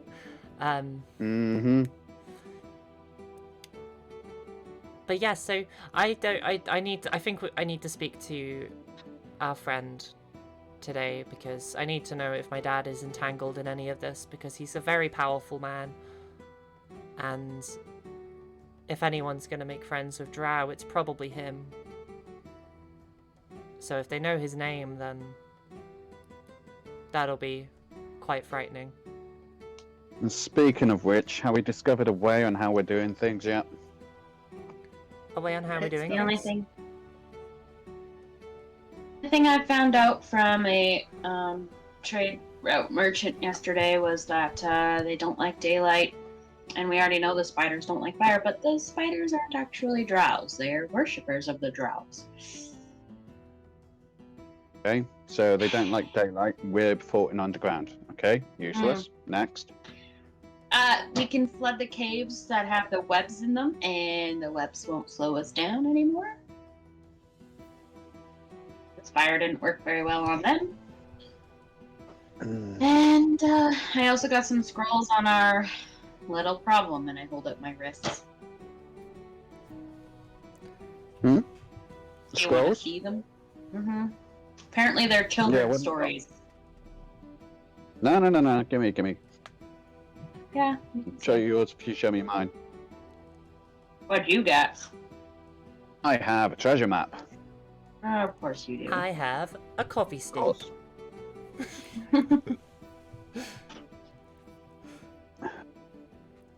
Ever heard of a ship called a Crimson Dawn?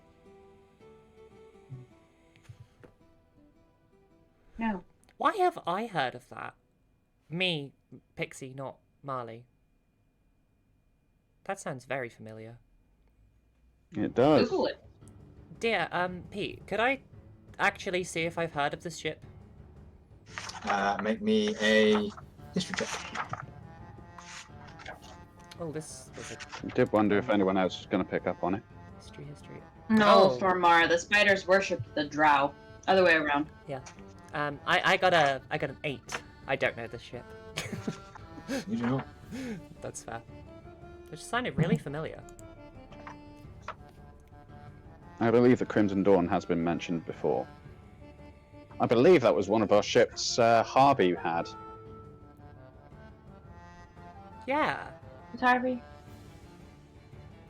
The guy, the Admiral, Dreadmast. Okay. That's the one.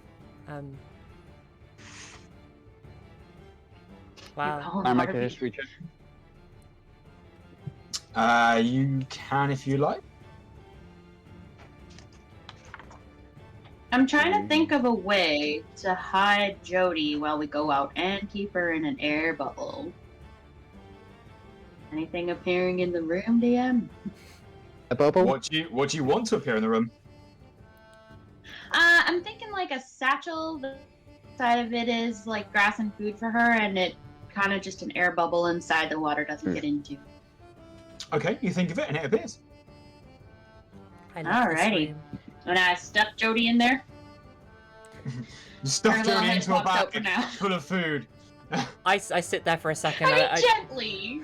watch Galad do this, and I'm like, wait, 1 second. And I start thinking of this massive stew pot.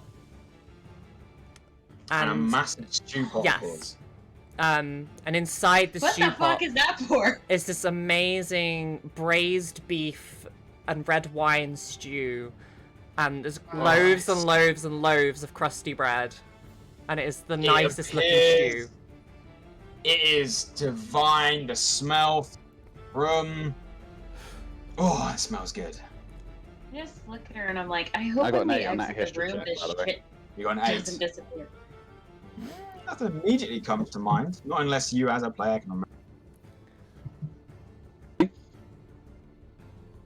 Somebody needs to take the keen mind feat.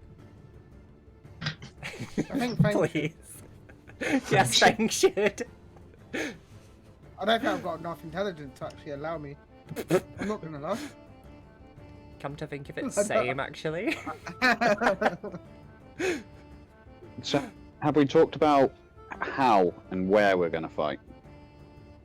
In the caves. You said trade routes, right? Yeah. Mm-hmm. Well, for the drow. The other problem, not so much. Yeah. Other problem. Well, he mentioned there was 2 things he needed help with. Mm-hmm. A bullet. Wait, a bullet's supposed to be the thing blocking the trade routes. Correct. Burrowing monster called a bullet. Sounds Correct. fun. So the two tasks you have been asked to help with is clearing the trade route of a bullet and helping to get rid of the drow that are raiding the city. Okay. Right, and they're taking slaves. I think the drow would take precedence because... Yeah. Oh, fuck! Sorry, there's a bug crawling on my desk. It scared the poop out of me. Get out of here. Anyways, yeah, because we really don't want them being taken as slaves. Probably a bigger reward for that one too. I wink at Saz. I think if we're gonna go and attack if we're gonna go fight the drow, can we take one? Can we take one as prisoner? It's not A drow? Yeah, it's not normally my thing, but I want to talk to one just in case. I'm worried. Yeah, we can try and hold them there. Or Oh, you want to back. talk to someone now instead of just killing them? Who did it? She always wants to talk to people. What the hell are you talking about? Wait, Hmm. Moody Normally Mare. she's a wipe out in Ray. That- Wipe them out first. That was a group effort. Speaking of which, how are the Tweedles? Has anyone checked up on them? No, you haven't bit their heads off yet. Looking around, this is the first time you guys really notice there is another door in your room. And in that door, as you go and peek inside, it just looks like the interior of a ship, and they are both sound asleep in hammocks. Huh.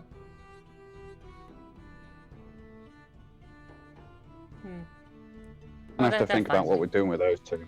Well, they can just come with us when we leave. We don't have to We'll drag let them with us. decide. Yeah, we'll let them decide. Yeah. And if they are coming with us, the second one needs a weapon. Oh, definitely. Just remember daggers. what happened last time we had a tag along, and I totally recall the arena fight. Yeah. The thing is, That won't went be well. lying to them. Trolls killed him. Those damn pink-haired I'm not- trolls. I'm not saying they didn't. I'm saying we're definitely a part of that. I think we should just leave anyways. them here. Like, they're comfortable. No, Why? be honest with them. Be honest with them about what? That we're Tell just... them where we're going. Uh-huh. Tell them where we're going, and they've got an option. They can stay here, Hmm. or they can come and help us. Well, if they go with us, then they'll probably die, because they look kind of squishy, so... But are we going to need the backup? You don't trust us? We're fine. And Saz just looks at Marley like, Exactly. This is us. We're amazing. We've totally got this. We don't need We them. got this. Like, those two need to come back with us for when we get back to this to the town. So they need to be alive. I don't want to leave them on some We need mission to where they might die. Do you want to babysit two we need extra to talk to people? them. Sorry? We need to talk to them first. Well, yeah, we'll talk to them, but I don't want them to come with us. Let's let them rest for now. We Yeah. should go find our merman friend and decide what we're doing. Get this ball Maybe rolling. he has some information or can point us to someone, and we can make a plan to defeat Actually, the. yeah, no. There is another place I want to visit. Okay. Okay. Well, Yeah, by you- the way, what were you doing yesterday, sir? I seen you go to the bookstore as well, or I seen you in that area, anyways. I was looking for books. Well, you already showed us the map. What about after that? You can't tell me you spent like 8 hours at the fucking bookstore. It was tiny. Helping a friend. Fine, don't tell us. Helping a friend? You don't have friends. You don't even like the ocean. Helping a friend. You Pull asked the what I'm other doing. one, please, Sazarac. Come on. You asked what I'm doing, I told you. For somebody as stealthy and mysterious as you are terrible at lying, miss. Roll a deception check. Okay, I'm gonna roll a That'd be you. deception check. You Wouldn't that be you? Deception between players is a really interesting thing.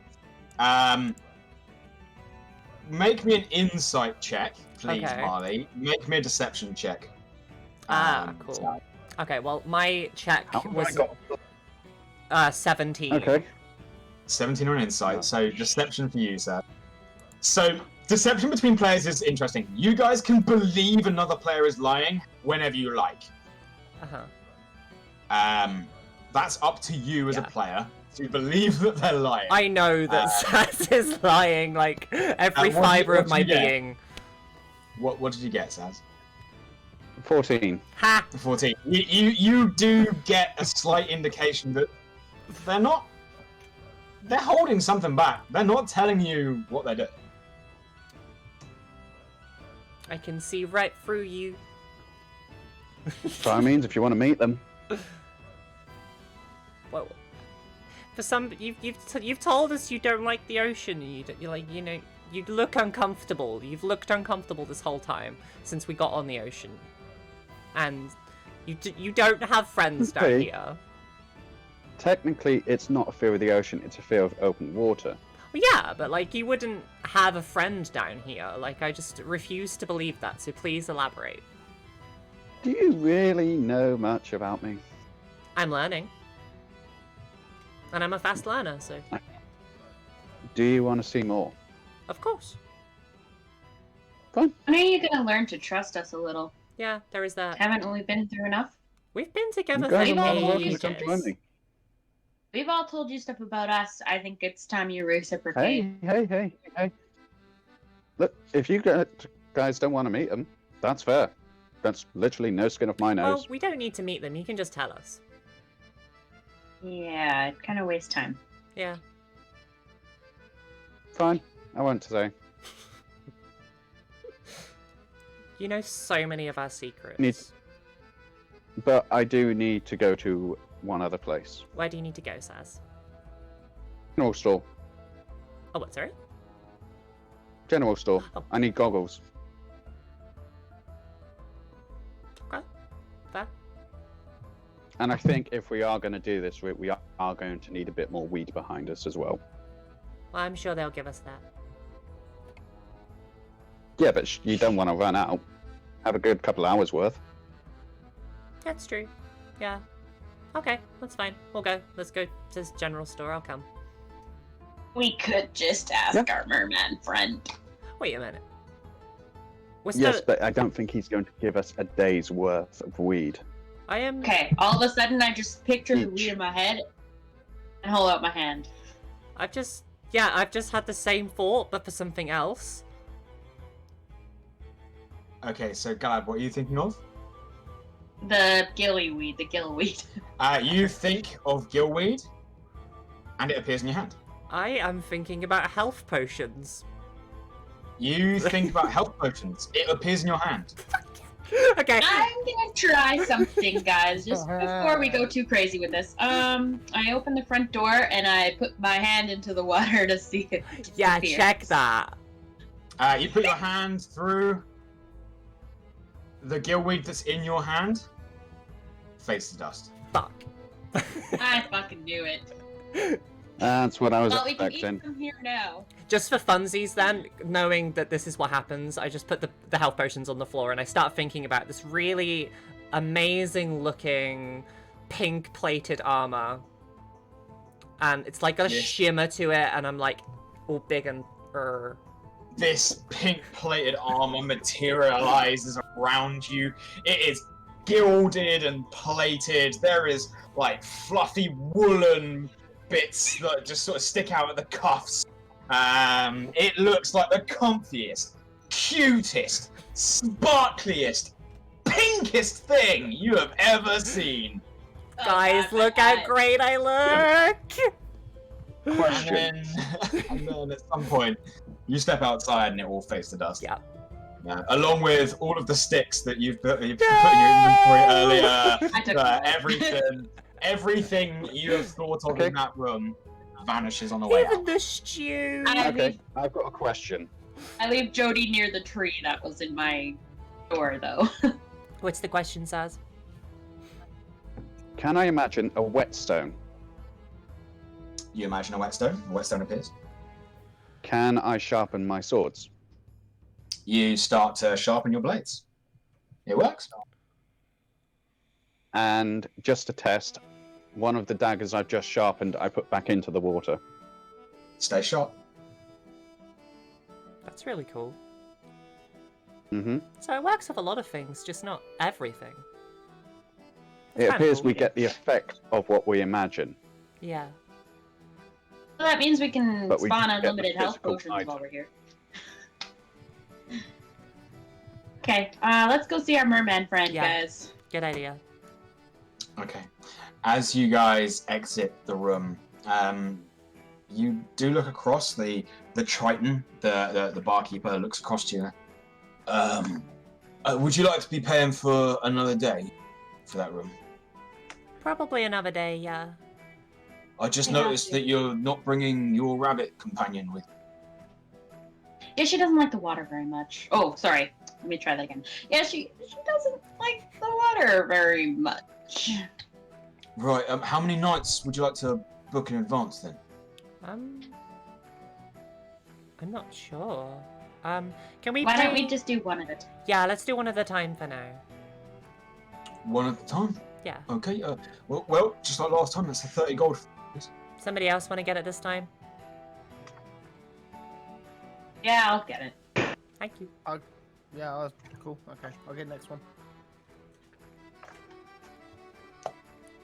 I'm not Miss Moneybags. I am. So as you guys step out of the room and get ready to head off to find Trimwith, we're going to take a quick break as it is 20 past 9. No problem And at all. we'll be back in 10. No problem at all. Cool. Here we Alright. are. Oh, jeez. Are we ready to continue? So ready. Yes. So, you guys exit your room, and for a moment you settle down. There's a slight moment of despair when all of those lovely snacks you stuffed into your pockets from what you thought of in the room vanish. You check the bag that you'd made for Jodie.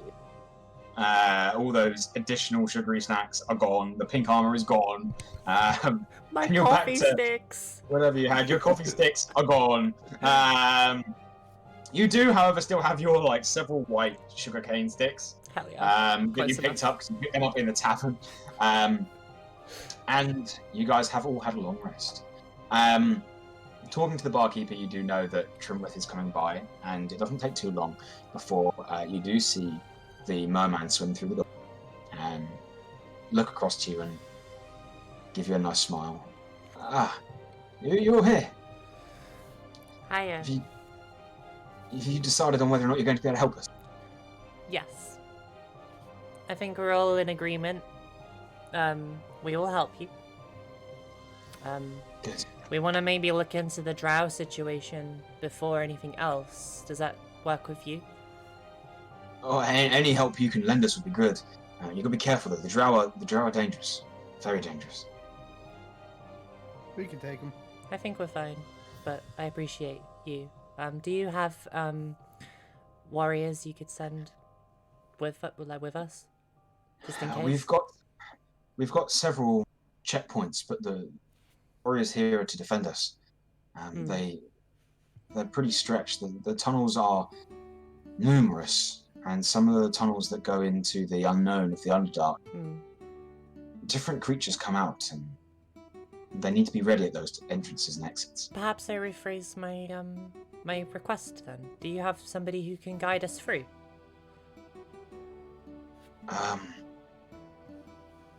Not many. The drow came from one of the old tunnels. We haven't sent very many people in. Okay. Fewer that have returned.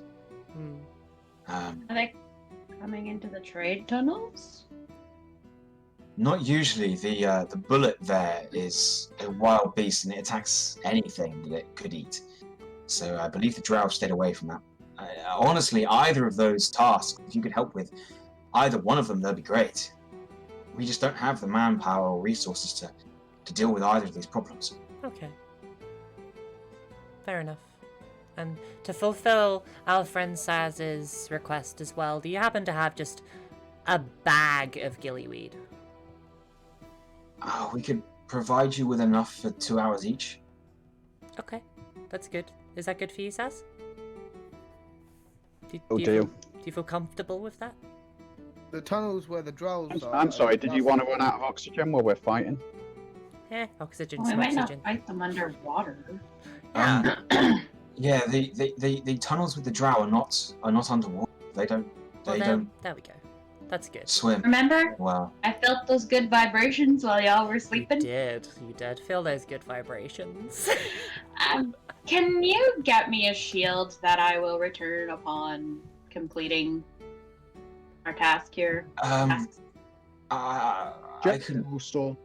There is one, yes. As for a shield, or if you needed armor, you'd probably have to go buy the Sunken Arms. They'll sell that kind of thing. I don't want to have to buy it. I'm afraid I Well, don't really have much I can just give out. Well, that's part of our terms. I would like to go to there. I feel inspired from that wonderful pink armor I created in the room. So where can we go to do this to do the drow problem? Well, if you swim to the northern point of the main cavern here, you'll find the checkpoint that leads into the Dark Road. Like I say, the drow are numerous and very dangerous. You'd be looking for probably the High Priestess. If you can get rid of them, the drow might leave. Okay. Then we'll try our best. Okay. Once you procure me a shield, yes. You can come to the armory with us and explain to him the situation. Make me a persuasion check.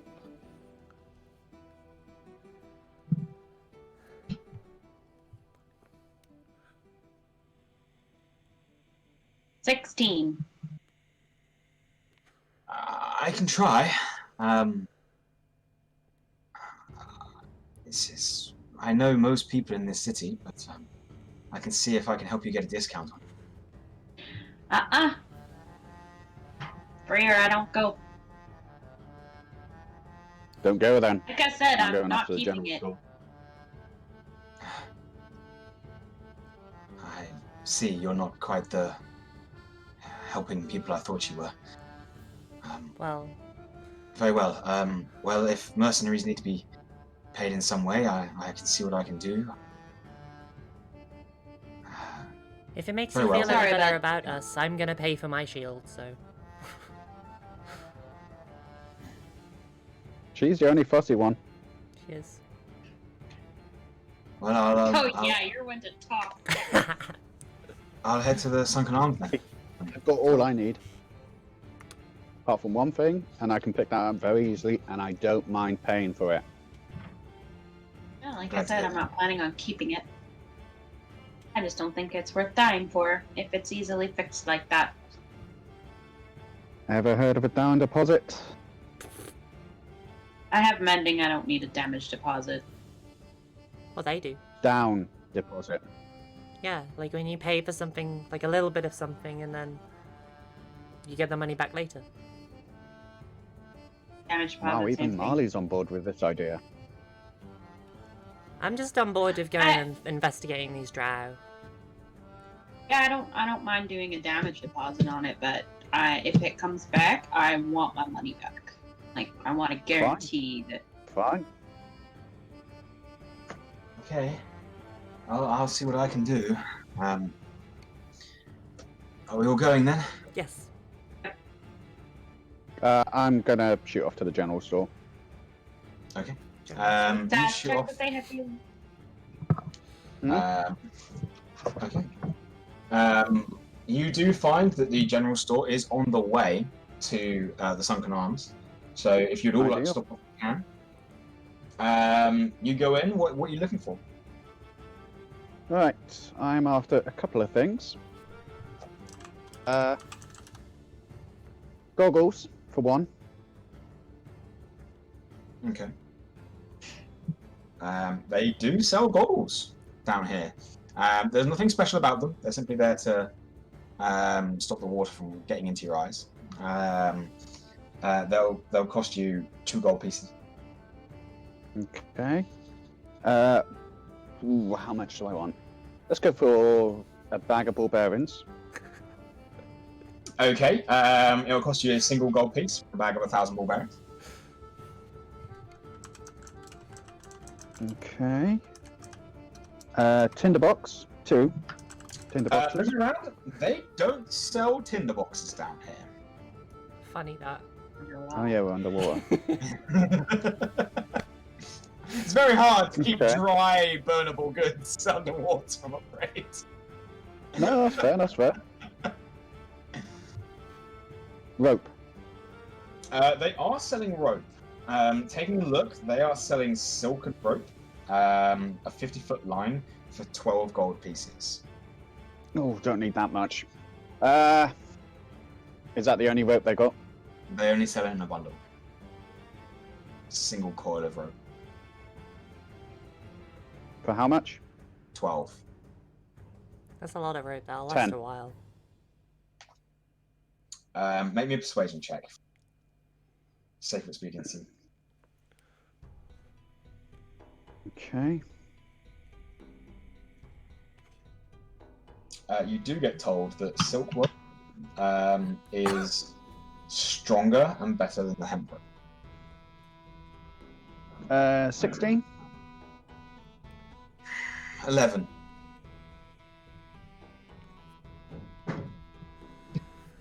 $11. You get it for 11 gold pieces. Okay.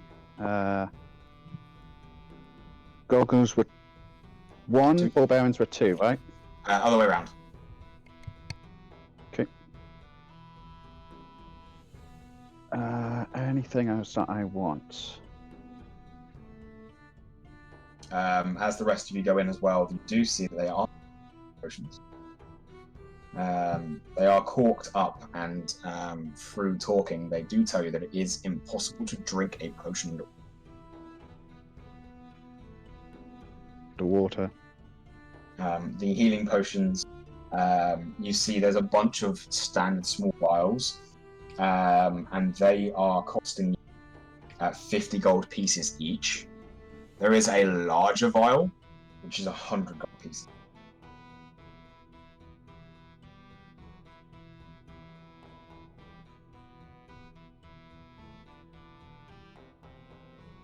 Oh, am I getting the gold, Emma? Am I getting the healing potions? Are we even in the shop with you? Did you guys want to stop off at the same time? It's on the way to the smithy. I'd have waited outside. I'd be inside. I'd be inside. So how much was the healing potions? The regular healing potions, 50 gold pieces. There is one large healing. Okay. What's the large one do? Heal us all or heal someone for more? You can assume where only one person can drink it. It would simply heal that person for. And it's 50 gold each for the small ones. Mm-hmm. Okay. I have a couple of healing poultices left, so I think I'm okay. So I won't buy any. Let me check if I've still got my thieves. No, I do have my thieves tools, don't I? Yeah. You have a brand new set of thieves tools. Oh, crowbar. They do sell a crowbar. Oh. It will cost you 2 gold pieces. But it hurts paying for it.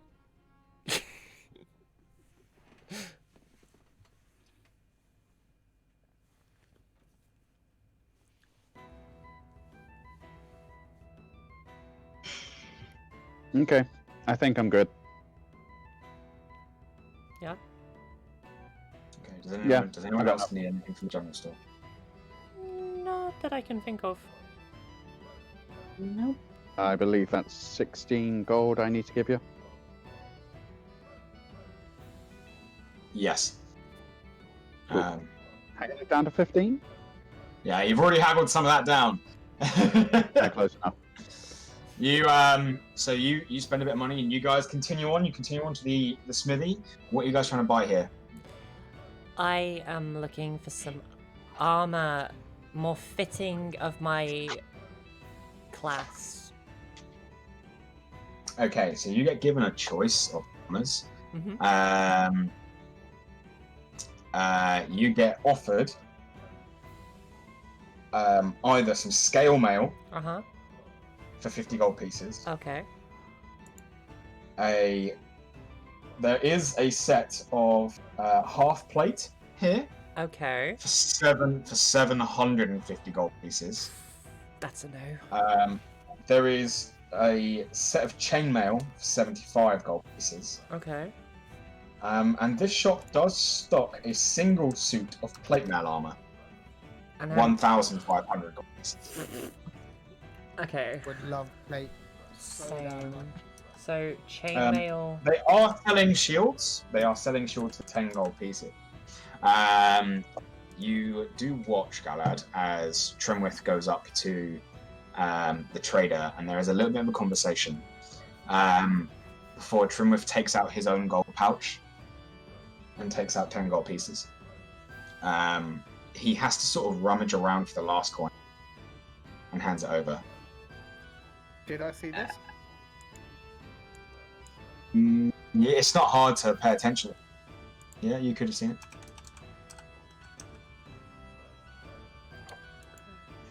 it. Feng, make me an insight check. Cool. As you're specifically paying attention here. That is actually surprisingly good for me. That's 15. I rolled a 16 minus 1.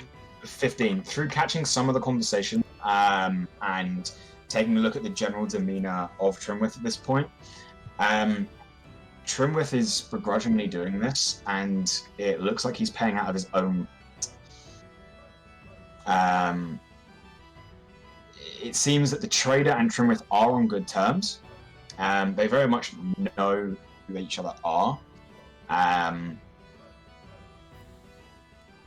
But that doesn't stop the trader from asking for the money. Yeah. Now I asked the trader, is he going to get that back if I return it in as good a condition or better? You could, if you can return it and it's not damaged in any way, I could consider it, but I'm not a loaning business. If the shield does what you need it to do, then I might pay for some of that return. But I'm a shop. Well, I'm not a loaning service. I need to make money. that's fair, but we are doing this, guys, and I'd rather not die for it. Well, you can. I'm buying a shield anyway. If I bought 2, would you be able to give like a discount on buying 2 of them? Because I'll pay for the other one. Yeah, I don't feel right about my merman friend having to pay for it. Yeah. That's not what this is about. Trimwith turns and he says, "Well, you did ask me to buy you one." No, I asked you to get me one. That's a little different. I don't make them. Oh, I was expecting a damn guards class or something would have one. I think you misunderstand. My position here in the city is not. It's not what? It's not of authority. I'm not an authoritarian figure. I just want the best for my people. Yeah. It's fair. I'm not letting you pay for it, though. So, fine. 3 shields, 25 gold. We've come full circle here. This is hilarious. 3 shields for 25? Yeah? Could do 3 shields for 26. Fine. Okay, I'll pay. I would also like to buy that armor that was 75 gold. Was it the scale mail?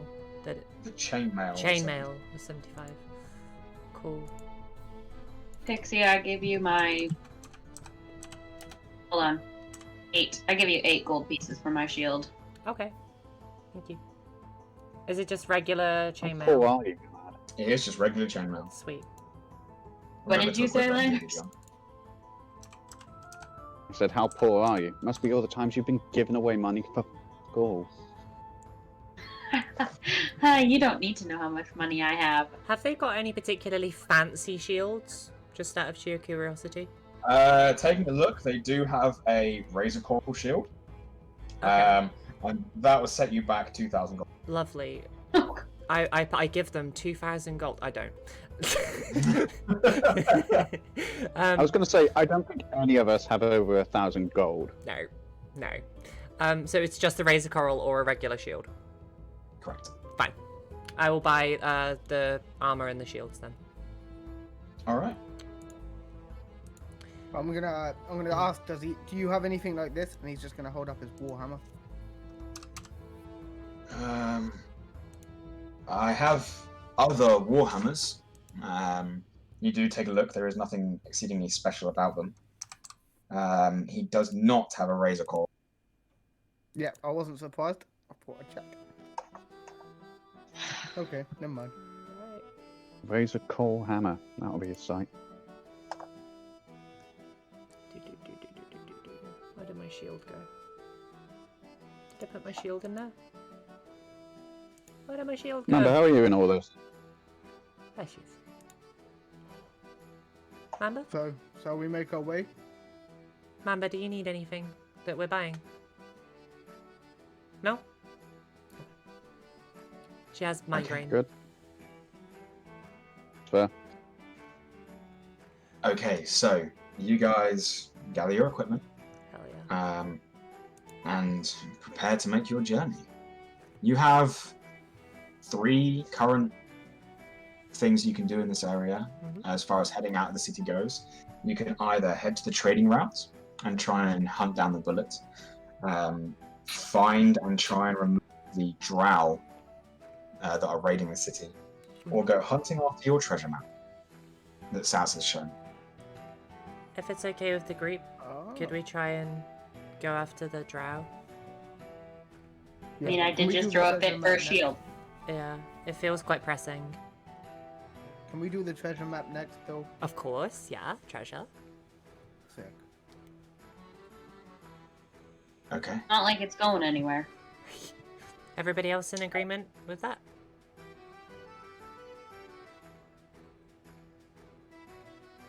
That's Oh, I'm sorry, you're looking at me. Yeah. Uh-huh, Yeah. yeah. Yeah. 100%. Let's do it. Let's go. Let's go hit some stuff. All right. So you guys begin heading north. Do you return to get Jodie? No. Okay. Ballsy. You guys swim. You guys swim to the northern side of this large underwater cavern that the city is in. As you continue on for about half an hour, you do reach the edge of this giant underwater bowl, essentially, and you do see a couple of cave entrances with some small checkpoints. You see a couple of guards. They look more like a militia. Here, they're all wearing sort of ragtag armors, a couple of tritons, a sea elf. There's another merman here. As they are taking a look at that. Hold on. There's danger up ahead. That's what we're going towards. All right. I hope you guys have got enough equipment to look after yourselves. Well, if we don't, you'll see us running back in a second to our amazing hotel room, so... yeah. Right. That's invitation. Sorry, Saz? Okay. Never mind, Marley. All right then. Well, if you're after the drough, you'll find one of their first encampments not far up this passageway. Keep going until the water runs out and take a right. That's about as much information as we've found. That's information enough. Thank you very much. Just be real careful, all right? They're exceptionally dangerous. How many of them do you think there are? Oh, it depends on where you go. At the encampment, maybe a dozen. Okay. If you find some of their checkpoints first, and you might be able to whittle them down in small groups. They have to keep running backwards and forwards for supplies, but if you plan on uprooting all of them, don't get caught. They've got a society here, somewhere in this Underdark, and if you find their main hold and you're not prepared, well, you're doomed. Well, Remind me again while we're doing this. for the good of the people.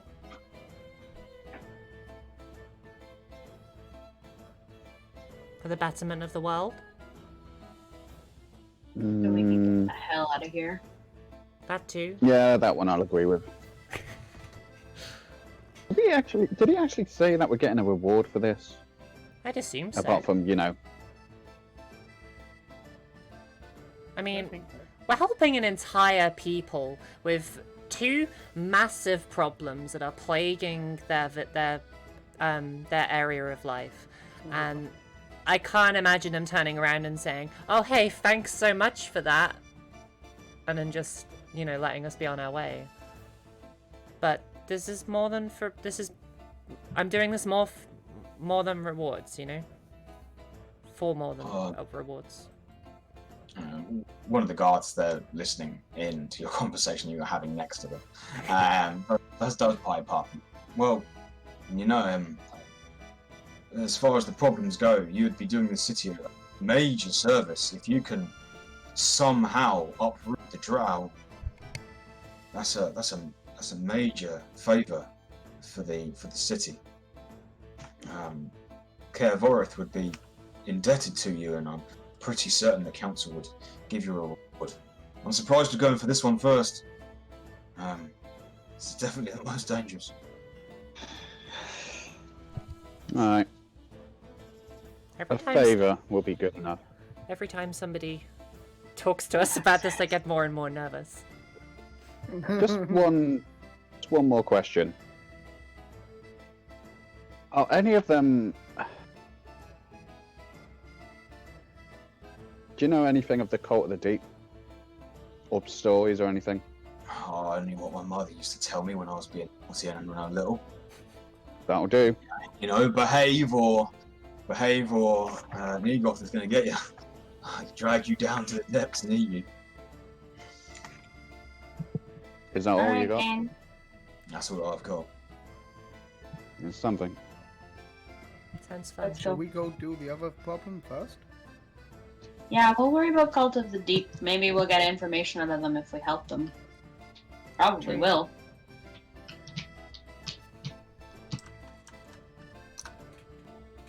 I've got contacts.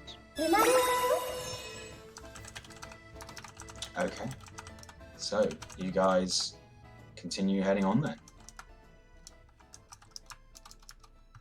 Yeah, I think. Yeah, I think. I'm not convinced now. No, I'm so much more nervous than I was a second ago. You are still at a point where if you would like to change your minds, you can. Quick show of hands, who's nervous?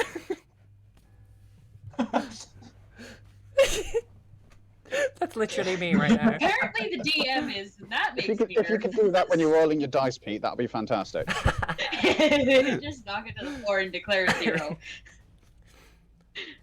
I mean... They said it's the word that I think checkpoints. You think checkpoints? Checkpoints. Yeah. We can be sneaky, take that a couple of times, but we do it quick. I sort of walk around in my armor a little bit like, I don't think I can be sneaky anymore, guys. This is really loud. Leave the snake to me. And me. I'll unequip my shield. Just out of character, I've looked at my armor class and it's 18. I'm just... Uh-huh. Welcome to Feng. How far away from the nearest checkpoint? If you're going slow and quiet, for half an hour. Okay. And from the actual camp itself? The checkpoints are pretty close to the first camp. Is there any light in this cave? No. The drow can see dark exceptionally well. Mamba, do you still have that mushroom? Mamba? I've got it. Do you have the mushrooms? Oh, you have it. Oh yeah, she gave it to you. Yeah, Mamba gave it to me. I forget. Pull it out and see if it's still glowing. As you hold it out, it's still glowing, but it's dimmer at this point. That makes sense. It's been cool for over a day. But it'll help with like the one that doesn't have night vision, though, right? Until about 10 feet. Yeah. It's better than nothing. Easier than dealing with the people torch. at night can go first. Yeah. One at the back though, so we can watch the back for enemies as well. Well, we already I'm know gonna where lead the the way enemy's again. coming from. Nope, I'm going up first. I've got better stealth. Do you though? Rogue? A Mamba might be quite... Elf? I got a +5 to stealth. What's yours? I have disadvantage on stealth. And I'm not even checked. Alright then. I'm good in stealth. If we're going stealth, I'm sure it is 7 actually. We'll double check that.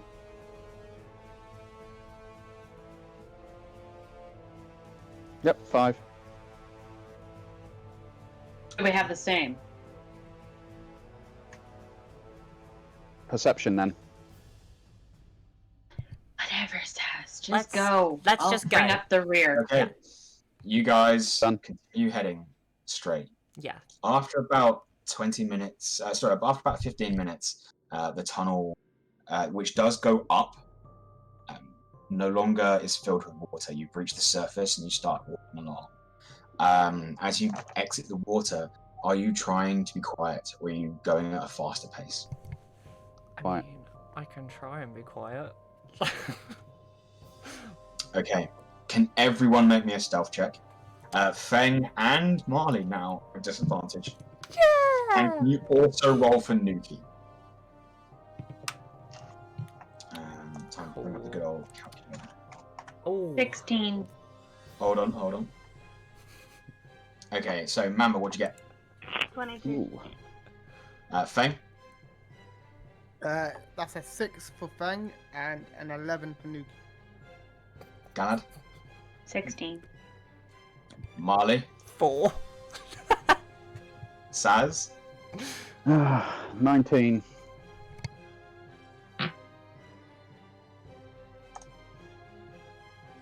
Okay.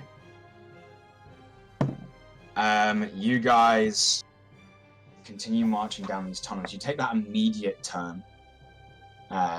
You do see that the tunnel did split off, but following the guide of the guards by the entrance, you do continue walking down. You start going through these small tunnels that breach out into a large open chasm. Looking down, you can see water below you, about 40 feet down. 2 pathways, one on the left, one on the right, that follow through like a canyon, before eventually opening up into a much larger, vast underground terrain. Several rocky outcroppings, and a little bit further in the distance, maybe 300 feet, you see a small light, some sort of glowing campfire. As you guys carefully, quietly make your way forwards, can I please get the marching order? So who is at the I believe Saz. I'll be behind Okay. Saz. So we have Saz, Marley, Me. Mamba. How wide is this tunnel? Very wide. This is like an underground land space. Okay, cool. So you could be side by side if you'd like. I'm going to be towards the rear. You're right in front of me. Okay, so Garrett at the back. So Feng and Nuki. Are you riding Nuki? Yes, I am. Okay. Okay, you guys quietly advancing forwards. Saz, make me a perception check. Galad, can you also make me a perception check? You guys are both at disadvantage in dim light.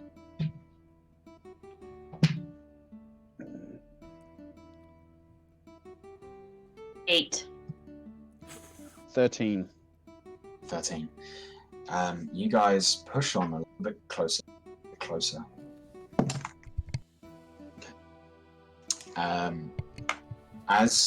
As you get to within maybe 100 feet of this campfire, Saz, you sort of peer through darkness, and you can see what looks like 2 figures sat down by this fire. You take 1 step forwards and peer a little bit closer, and you realize they're not figures at all. Someone has bundled up equipment and thrown a cape over it to look like a person. And the moment you notice that, you all hear this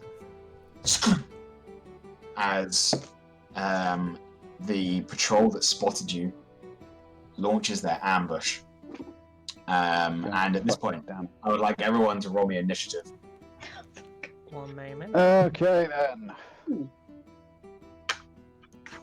10. Okay. Oh, hold on, we'll come to initiative in a minute. Oh, sorry.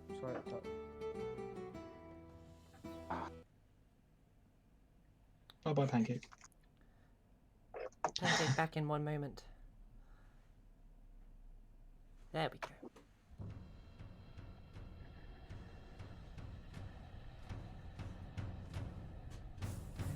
Fantastic. Initiative. Woo!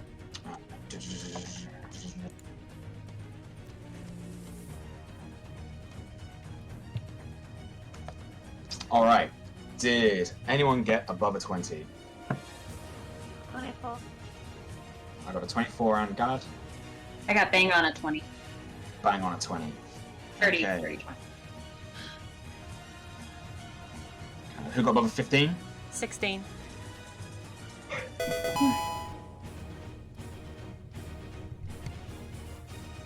$19 from me. 19 from you. Roll me a d6, please, Saz. 4.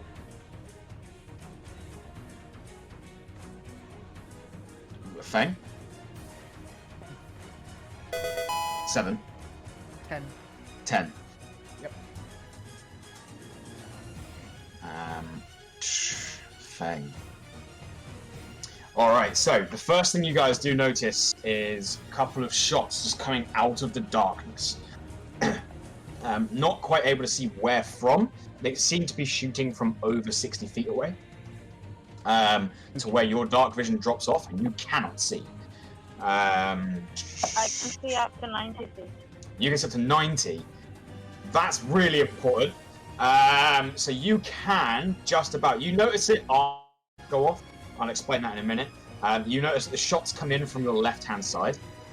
Right, so you guys watch as 3 arrows come flying out. Crossbow bolts come flying out. One of them's targeting Feng, one of them's targeting Mamba, one of them's targeting Saz. So Saz. Feng. That is going to be a 21 to hit you, Feng. Nah. Yeah. Yeah, it does, doesn't it? Yeah, okay, cool. The bolt comes in, the bolt immediately striking you for 9 points of piercing damage. And can you please make me a Constitution saving? Ow. Ah, shit. Saving throw. Yep. Cool, that's a 10. That's a 10. You fail. As you reach up, grab the bolt, and pull it out, you immediately feel this poison seeping into your system. You are now poisoned, which means all of your ability checks and attacks have a disadvantage. Nice. Just double check that it is attacks. I'm pretty certain it is.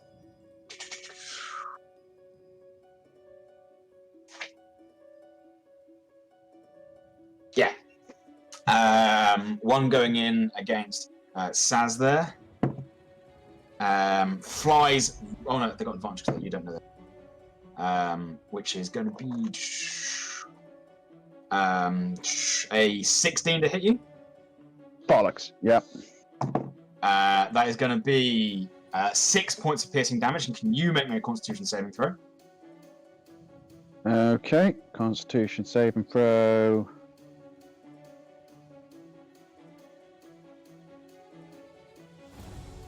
Ooh. 21. 21. You feel the effect of something trying to seep into your blood flow, but your infernal legacy does just burn it away, and you are okay. And the last one was Mamba. As that shot comes out of the dark on a 19 to hit, which I believe also hits. Cool. You take 8 points of piercing damage, and can you also make me a Constitution saving throw?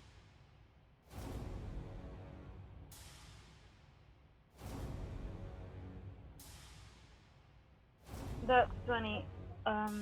Because I'm poisoned, do I have any resistance?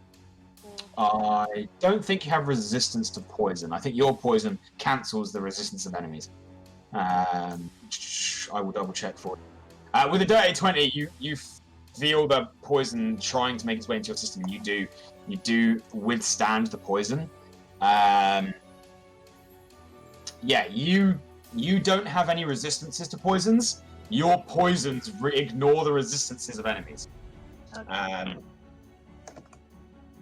Okay, and with that, Mamba, you are up first. You do notice that 70 feet off to your left-hand side, sat and crouched behind a series of stalagmites. There are 3 figures hiding in the darkness. They are very distinctly elven. One of them looks armored. All of them are holding hand crossbow. What do you want to do? I'm gonna draw my short bow and I'm gonna attack to the armed one. You're gonna shoot the armored one. All right. Go ahead and make your attack roll. This is the first turn of combat, so you do have 2 shots.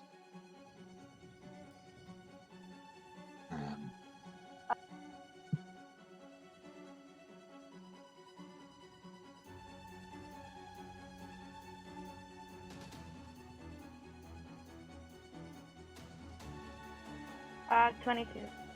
A 22 is going to hit. Go ahead and roll your damage for me.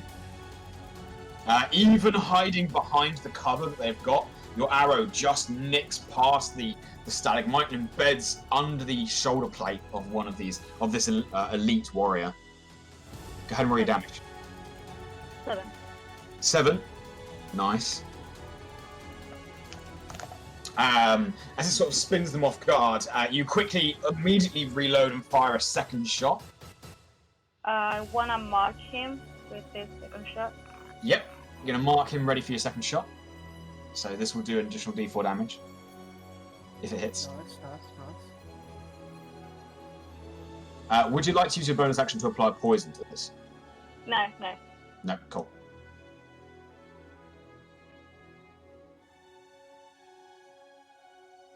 Well. 12. This time you fire the second shot, and the drow quickly just ducks in behind the stalagmite as it just ricochets off the rock. Are you staying 70 feet away, or are you getting closer? No, I'm staying here. You're going to stay back. Alright, Galad, you're up. You see Mamba turn to the left and fire into the darkness. The arrow disappears beyond your vision. You know there's an enemy there somewhere, but you can't see anyone. Okay, what did we see upon coming in here? You're in like an open underground area. There's a couple of rock formations here and there. You're currently on flat ground. Behind you is a canyon. Not the terrain, I'm talking about the stuff we saw when we came in. About 100 feet ahead of your party, there is a campfire. And there you can see silhouettes at that campfire. At this point, Saz does know that they are a decoy. Okay, I think we can all figure that out. Yeah. Let me just see something here.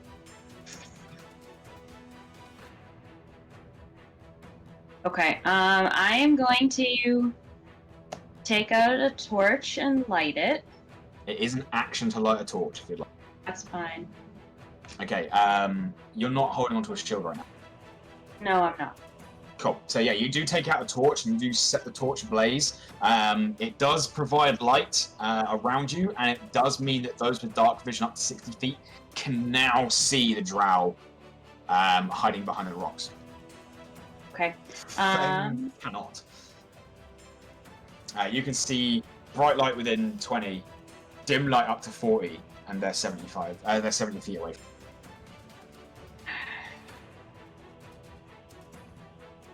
I'm gonna try. You said that we were on rock, right? Mm-hmm. Rocky terrain. I'm gonna try and plant it as my bonus action so that it stays upright. Looking around, you try and find like a crevice in the ground to wedge it in. Go ahead and make me a really quick perception check. Or are you just trying to like force it through the floor? No, we'll do perception and try and get Alright. closer to the target a little bit. Alright, make a perception check. That is a 16. A 16. You do find a couple of cracks that you could wedge it into the floor. Are you getting closer before you do that, or are you staying away? As long I'm gonna move like 5 feet closer. Okay, you step 5 feet closer, you plant the torch, you find a crack, you just wedge it into the ground, It seems to be staying upright, and you can let go of it. Okay, Providing and light around you I'm gonna use my movement to go hide behind the stalagmite somewhere, trying to stay within range.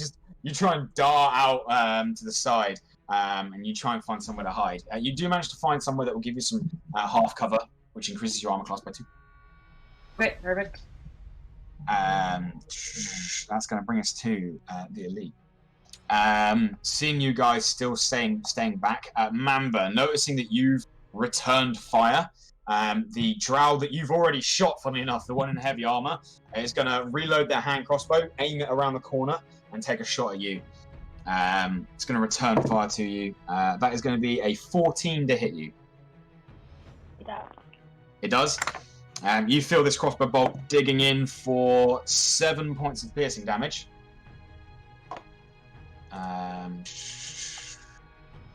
Saving throw. And make another Constitution saving throw.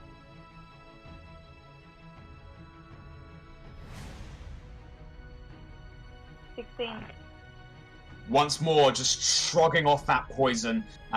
Your body's used to it. You've tasted some of your own poisons. You've been building up a tolerance, and it's not taking hold. With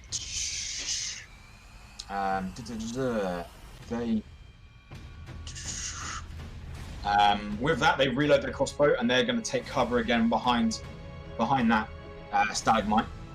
Saz, you're up. Oh. Okay. They are 90 feet away from me? 70. 70. Okay. Okay. I'm going to use...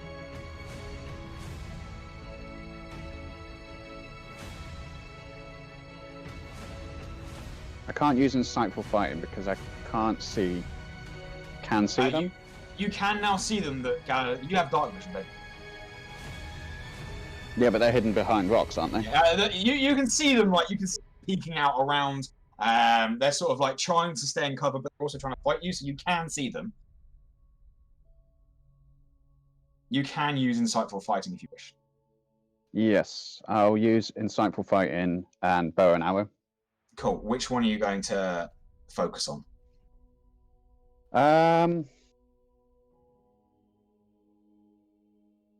I can't use an arrow twice, can I? You only have one attack on your turn. Okay.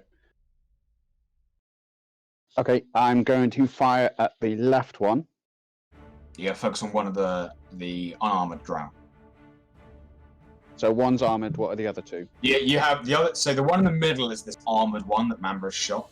The ones on the outside edges, the left and right, are unarmored. They're wearing sort of like cut down leather armor instead of like hard plate. I'm going to focus on left or right, either one. Okay, cool. So go ahead and make your insight check for me. Okay, your insight check is a lot. Is that above 15? Yeah, you can read this person. You notice that they every time they're getting ready to fire, they peek out first, duck back in, and then spin around, and you immediately spot that as a weakness, and get ready to exploit it. Go ahead and make your attack roll. It's not at advantage. Okay. That is a 14 to hit. A 14 just misses. Would you like to push this? Yes. Okay, you draw your bow back.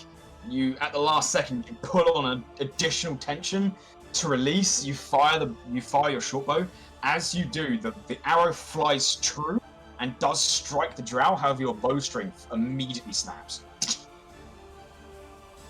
Shit. Okay. I will remind you, pushing will succeed, but does have a heavy negative.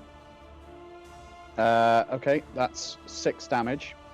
Plus your sneak attack, because you've used insightful fighting. Ooh, I forgot about sneak attack. Yep, this is why you should always be is... fighting first. That's an extra 2d6 as well. Mm-hmm. So that's 6 plus 5, which is 11. 11 points of damage. 11 points. You see this drow immediately get struck as it spins out, and immediately like, screams out in agony, trying to take cover as best he can. He's not looking good. Are you going to move anywhere?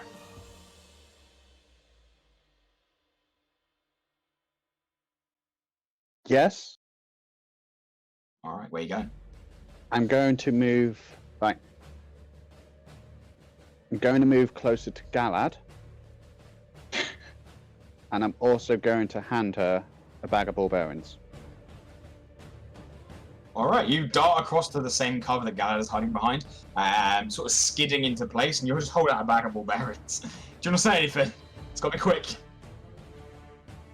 Or are you just holding a bag of ball bearings out there? Take my balls. It's going to say cluster bomb. I was gonna say feel the balls, but sure. Grab my I know what to do. Ah! I'm just gonna say same plan as last time. Yep. All right. That's going to end your turn. Marley, you're up. Hi. Okay. I can't see them. I just know. You have dark vision. You Yeah. now can because the torch that Galad's been. Sweet. We love that. And they're all behind cover, right? Yeah, they're behind half cover. They're using like a couple of stalagmites as something to hide behind. Alright. I am going to use my movement to walk closer to them. The full 30 feet? Yep, the full 30 feet. Cool. Cool, the 40 feet away. I'm going to use my bonus action to use Shield of Faith On yourself? on myself. Wow. Oh man. Yeah, you immediately light up the area around you with this golden glow. Your armor class is currently now 20. Yeah. Yeah, it is. And I'm going to have my rapier drawn just for some funsies. I'm going to bash on the shield and say, "Come out of your cover, you pussies!" And Are you doing then, anything with your action? as my action, how far away are they from me? Now that you've moved, they're 40 feet. Okay. If you'd like, you can dash and go another 30. Yeah. Is it?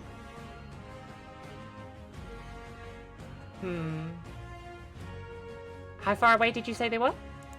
40 feet right 40. Ugh, damn it. now. Yeah, now that you've moved. Okay.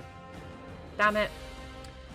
Alright, as my action, then I am going to, almost like I'm treating my shield like I would my drum. I'm gonna start playing a little, like a little beat on it, like do do do do do do do do do do do do do, and launch some heroism at Feng. What was the range of heroism? I Oh, believe it's a touch spell. oh, it's a fucking touch spell. So if you'd like, you can hold your action. Yeah, I'm until gonna hold Feng my comes action. past you. Yeah, All right, that cool. works. So you immediately get ready to cast heroism. Yeah. And you're holding it until Feng comes by. Yes. All right, cool. With that, the two drow, seeing you tapping away and making a lot of noise, they're going to peek around at you. They exchange some glances from behind cover and then immediately ignore you, firing instead out at Saz, who's already shot one of them, and Mamba, who's shot the other one. So the first one at you, Saz, on a 15 to hit. You have +2. You have +2 to your cover right now because to your AC right now because you're in cover. Then it misses. Cool. It just narrowly ricochets off one of these stalagmites against you, Mamba. That's going to be an 11, which I believe also. All right. Cool. Feng, you're up. Cool. I can't see shit, right? You cannot see shit.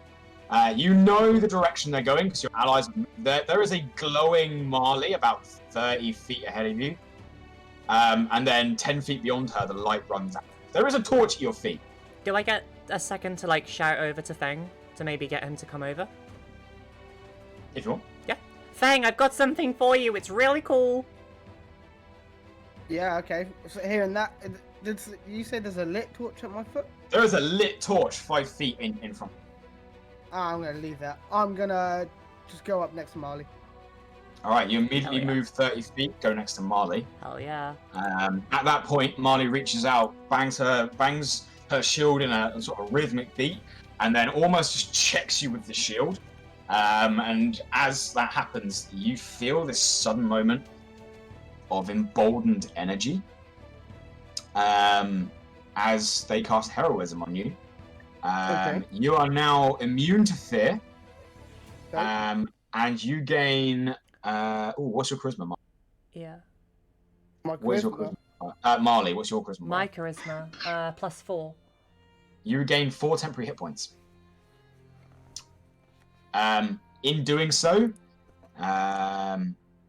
your shield of faith vanishes. Fuck. As they Oh, are both concentration. concentration. Poopy. I tried. It was such a good idea.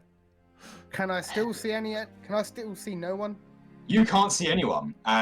Beyond like 10 foot in front of Marley, it goes dark. There's no light here.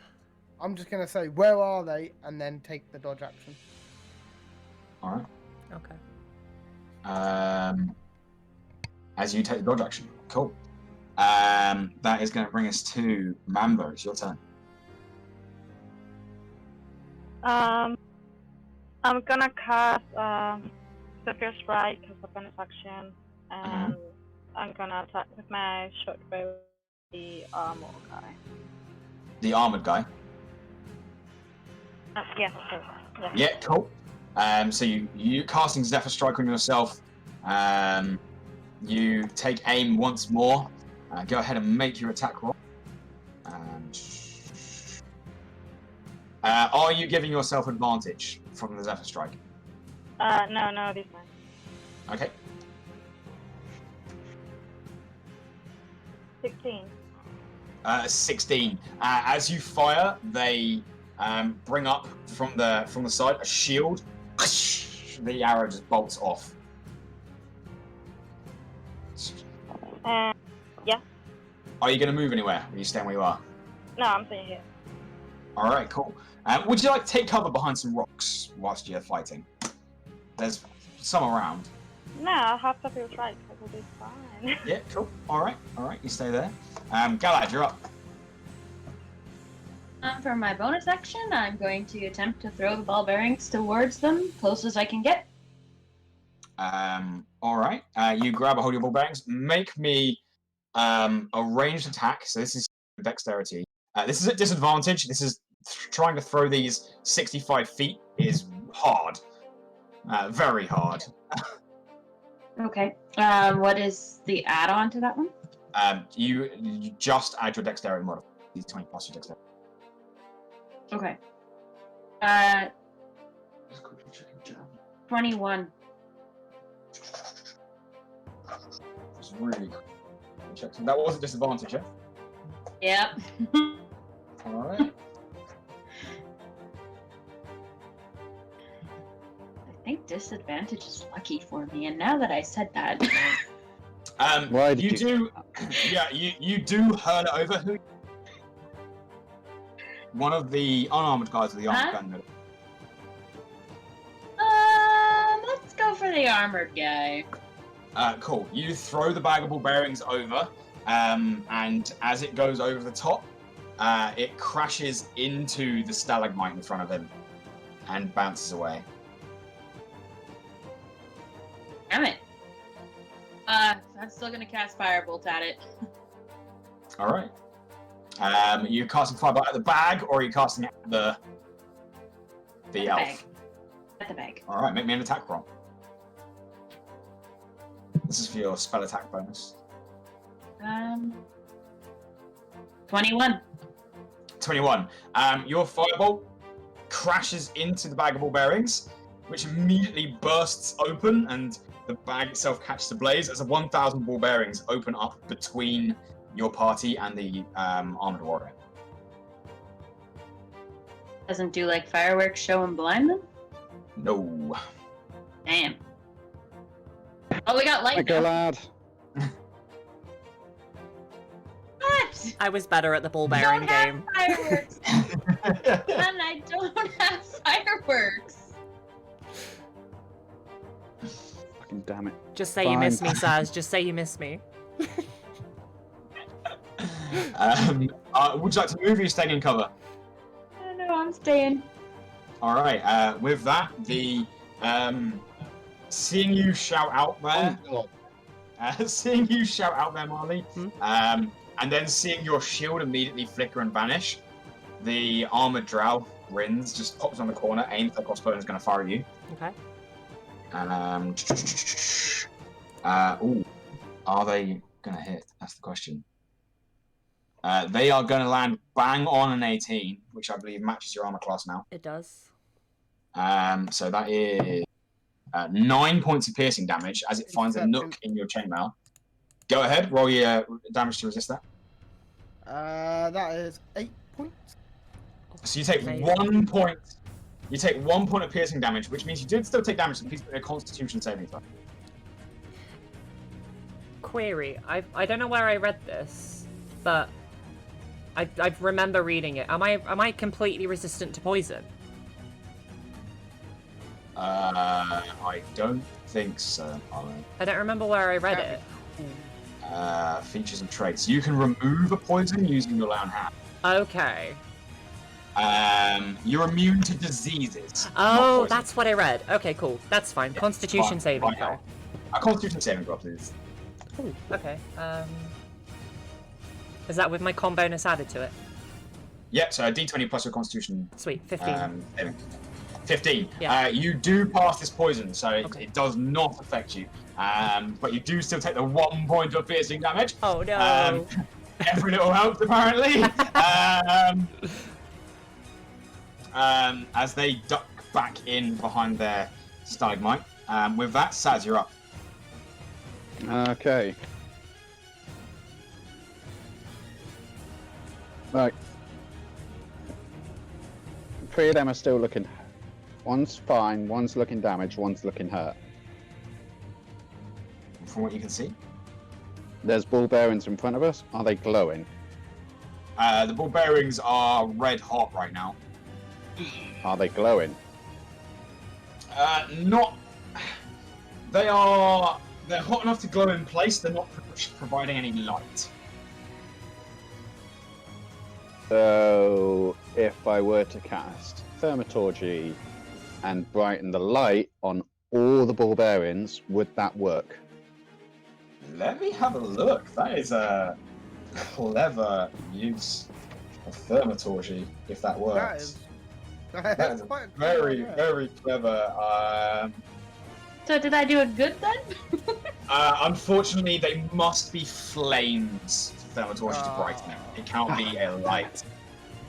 There's a Okay. torch in the middle of the field here. True. Yeah, but that wouldn't do much. From What what are they you know, behind? they're behind some stalagmites right now. Just stalagmites? There's nothing like a tunnel behind them or anything? Not that you can see.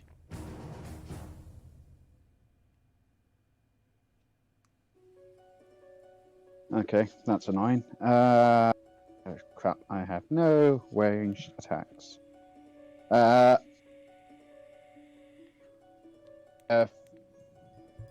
70 feet away from me, correct? You went next to guards, so 65 away from you. Shit. Okay, no, actually that works. Bonus action movement moves me 60 feet, and I'm still in 5. Correct. Which is combat range. Yes. Yeah, which is combat range. Which is combat range. Yeah, if you're 5 feet away, you're in combat. Okay, I am going to... what the hell? Do a short sword. Do a short sword on Which one are you going for? the one that hasn't taken any damage yet. The weaker one. The unarmored one. The unarmored. Right. Cool. Go ahead and make your attack roll for me. You haven't used Insight on this one. Okay, that is... It's not gonna hit. What'd you get? It was a 7. Yeah, no, definitely not. You come flying around the corner, and as you bring your blade around, you realise that this drow is a little bit shorter than you thought, and you went to hack their head off, and it just digs in as they duck into the rock. You pull it back, and you get ready to fight. You are now there in combat. That is your movement, action, and bonus action, which is going to bring us to Marle. Yes. How far away am I? 40 feet. 40 feet. Fantastic. Mm-hmm. I'm in summer. Oh, yeah, I'm gonna do this just because it's fun and I really want to do it. Alright. Okay. I'm going to disappear into a cloud of fire and appear in combat range of the armored boy.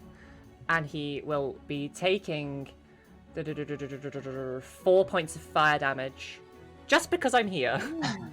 I assume you want to move 5 feet forwards first so that you are in combat range? Yes. Yeah, Please. cool. You step 5 feet, teleport 30, and he 5. So, Does that count as an action or is that like bonus action. That's It's a bonus action to use your face step. So Sweet. yeah, you immediately bounce and you appear right next to this armored guy. He immediately takes 4 points of fire damage. Fantastic. Oh, hang on. Yeah, they just take it. It's no saving throw. Nope. Yeah, you burst into flames when you reappear. Spark that off. Okay, and I've already got my rapier drawn. Yep. I was gonna try and use the Vow of Enmity, but I can't because that's a bonus action. It's also a bonus action, yeah. Yeah. I'm going to take a swing at this boy. All right, make your attack roll. Wait, that fucking hit my keyboard. Oops. 12. 12. As you go to swing, they just bring their shield up and they just parry it away. You try to do the feint that Feng did to showed you, and you just don't quite get it right. You're too slow now that you're holding a shield in your other hand, and it just doesn't quite connect.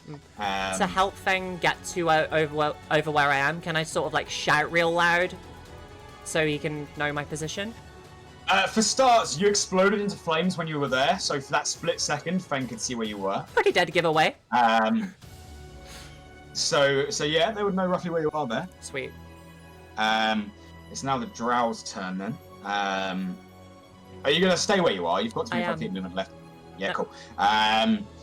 So the drow next to you, Saz, is going to draw their short sword, and they're just going to try and swing across to you. On an 8, however, you immediately bring your blade up and just parry it out of the way. Who are they attacking? Sorry, Saz or me? Saz. Sweet. Making sure. The wounded one on the far side is going to open fire again on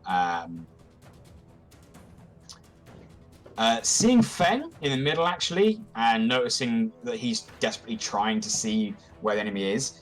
They're gonna take a bonus action to hide, and then fire at Feng. Feng, make me a perception check at disadvantage. Sick.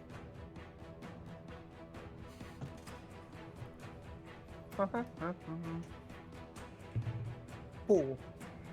Yeah, this bolt comes out of nowhere. For a total of 19, they have advantage. 19 to hit. Yep. You take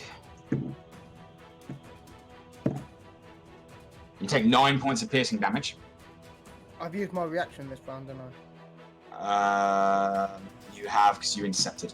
And 9 points of piercing damage, and can you make me a Constitution saving? Oh yeah, shit. 18. 18, you do pass this time. As the poison, you are still considered poisoned, but Cool. but you are not damaged further from it. With that, it is now your turn. Cool. Right. So, seeing where Marle went, I'm going to charge up next to Marle. Cool. Can you please What make can me I... Yep. a dexterity saving throw for Nuki Oh god. as you spur Nuki forwards? Dexterity, that is a 14. Nuki rushes forwards.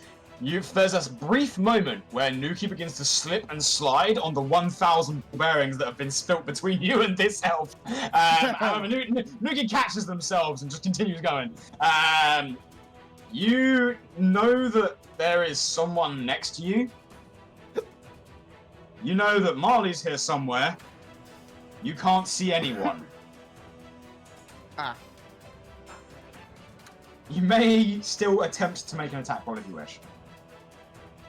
Are at disadvantage for multiple reasons now. Or is it flat because I'm on new? It would be flat. However, you are both poisoned and considered blind right now. So there are multiple reasons why you are not doing well. Okay. Yeah, I'll take a swing at something. All right. I'm doing a Make an attack roll at disadvantage. I rolled a 12, so that's 12 plus 5, I believe. For attack 17. 17. You are one off. Would you like to push it? Nah. No. Cool. You swing out, and you just feel something connect with your shield. Sorry, with your hammer. You feel this heavy weight just connect and ricochet it off. Cool. That's me. That's all. Actually, no. Bonus action, second wind. All right. Mamba, you're up. I would like to take one of my poison bottles and apply it in my quiver. So I have one quiver with arrows poison it. Yeah, cool. How many bits of ammunition does it? I think it's 10. 10 bits of ammo. Yeah, it's 10. Yeah. Alright. So that is a bonus action. Sweet. And I'm gonna try to... when I tried to mark previously to the armor guy, did I have to mark, like, I try it? The favorite posing? Or is it when I succeed? So you marked it as one of your favored foes, right? I tried to, but I failed. First time on each of your attacks. Including when you did successfully mark it. Marked for a minute. I didn't. Okay. It is marked for a minute. So now, if you continually fire at the same one, once a turn, if you hit, you deal an additional d4 damage. 4d4? 1d4. Oh, I was gonna say, jeez. So is the guy marked? Yeah, when you hit him last turn, you marked him. No, I think you're the first time I succeed and I hit him. The second time, that's when I wanted to mark him, I failed. That's what I'm saying.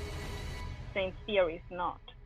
Right, I thought you said you wanted to mark him on the first shot. I wanted... No, it was in the second shot when I said to mark him.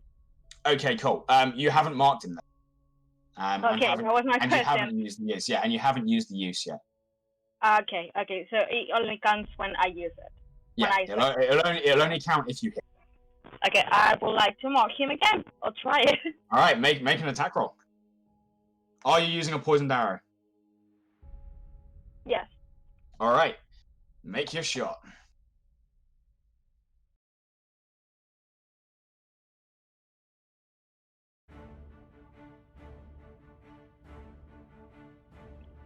Are you using the advantage from Zephyr Strike that you've still got? Oh, can I? But I have already rolled. If you wish, you can roll one again, because that'll be advantage. So just roll once more. Yeah. Yeah, thank you.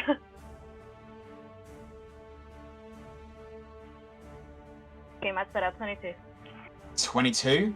Yeah, they can't even parry that. So you open fire with this one, using your Zephyr Strike as the arrow fires so much faster. Those of you even those that can't see Feng, there is just this bolt of green energy that zips straight across as this arrow almost breaks the sound barrier hitting this guy. Go ahead and roll me. Oh, you've marked him this turn, so that is 1d6 for the bow. 1d4 for the mark. 1d8 for Zephyr Strike. Yeesh. They're going to make a Constitution saving throw, which they roll a natural 1 on, and you ignore their resistance. Oh man, you are stacking up dice. You are really stacking up dice. And another 2d8 poison damage. Fuck. So that is 3d8, 1d6, and a d4. Ooh. +2. Plus, I think 3. +2, +2. +2, yeah. Yeah.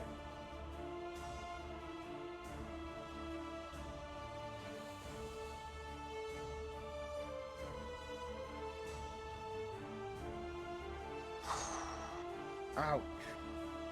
And it's poisoned until the end of the next turn. Oh, man. 18. 18. Nice. Yeah, the drow is not looking happy. There's a moment where they feel the... Oh, sorry. 20, actually. I didn't add Plus the 2. Yeah. That's fine, that's fine. The arrow digs in. Feng just hears a grunt in the darkness. Marle, you can quite see as this drow angers back, just the arrow sticking out. They rank it free. They feel the poison and grin before there's a look of surprise on their face, as the poison's doing more than it definitely should to the drow. Your poisoner's feat is ignoring the resistance these guys have. Are you going to move anywhere? Are you going to stay out in the open? I'm gonna move closer to Marle. Cool. You move your 25 feet.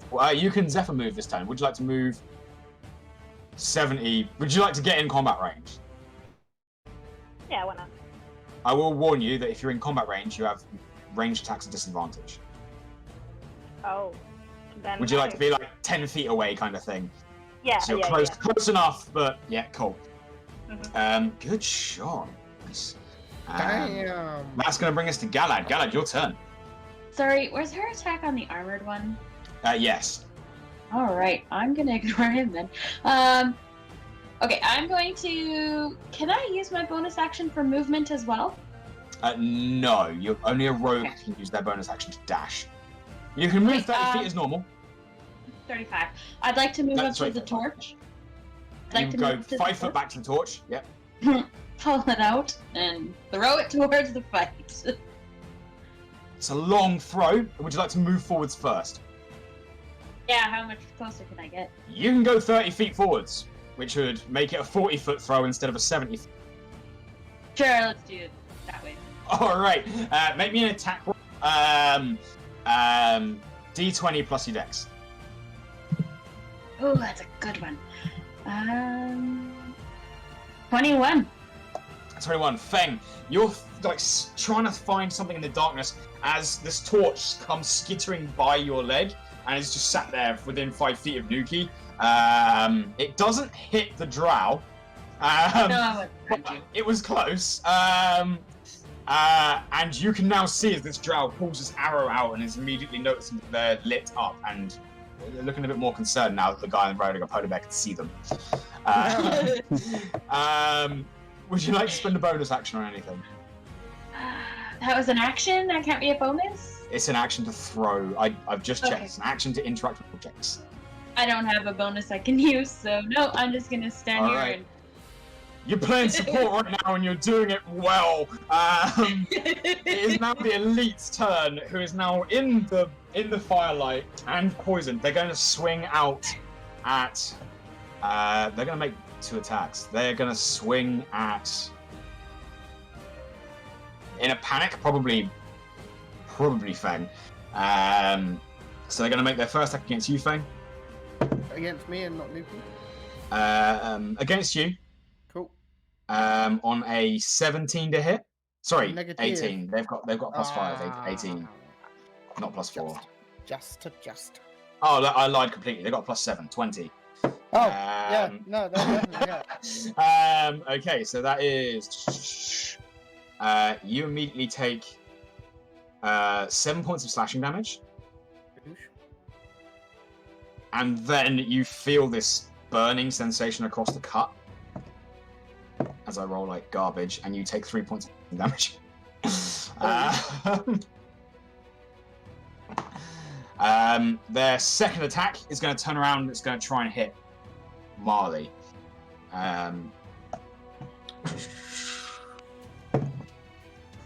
Ooh, that's going to hurt. That's going to be a 25 to hit you, Marley. Nice. Love that. Alright, Marley, you take 5 points of slashing damage, piercing damage, sorry. Yeah. Interception. Yeah, and 11 points of poison damage. That's a lot of damage. So that's 16 points in total. You can intercept. Feng. I reduce it by I rolled a 5 plus. Where is it? 7 points. How much? I said 5 piercing damage, didn't I? Yeah. Yes. So, I mean, I'm a understanding DM. If it doesn't do any piercing damage, it can't deal poison damage to you. So, Feng gets in the way with his shield, patters the entire blow away. The entire blow. Yeah, they do 1d6 it plus 4 piercing sense. damage, and then they do poison damage. But the Yeah. poison can't hurt you if they didn't pierce your skin. So I think that makes sense. Yeah, it makes sense. It makes So sense. yeah, you do batter that attack away. You take no damage. That is Thank you, they Feng. only get 2 attacks. They do only get 2 attacks. That's going to bring us to Saz. Your turn. There's two or three in front of me. All 3 of them are in front of you right now. One Okay. of them you're in combat with. I'll take that. Do my usual dual swords. Cool. Would you like to go for your dual swords, or would you like to try and insightful fighting this first and use 1 attack? So what I can tell you, Saz, is that your damage for your short swords is a d6 each. The first of which adds your dexterity modifier. So if you hit both attacks, you would get 2d6 plus your dexterity modifier. If you use your insightful fighting and hit, you automatically get 2d6 sneak attack when you hit. And they're insightful fighting for the next minute. So although you only get 1 swing, you will deal more damage. How hurt are they looking? The one you're fighting right now isn't hurt at all. Okay, I'm gonna hit big boy then. You're going to dart around and go for the big guy instead. No, go for the one in front Insight of for fighting first.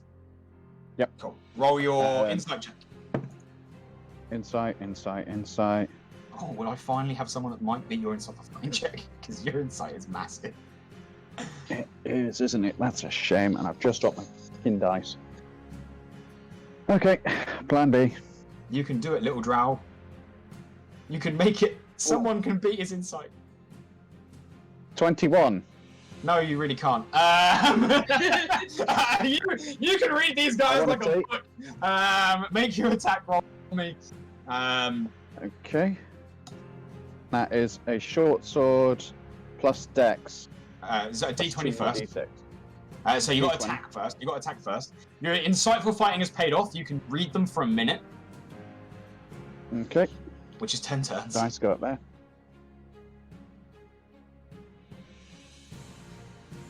Yeah. 25 to hit. 25 is going to hit. Go ahead and roll your damage. Or d6 for your short sword, plus 2d6 for sneak attack, and then your modifier on that. So it's okay, 3d6 so- plus your dex. 3d6. And that is a 14 damage. As you read this individual, you spend a moment letting them strike against you, parrying around. You notice that as they, every third swing that they make, they try and cut overhead. So you wait.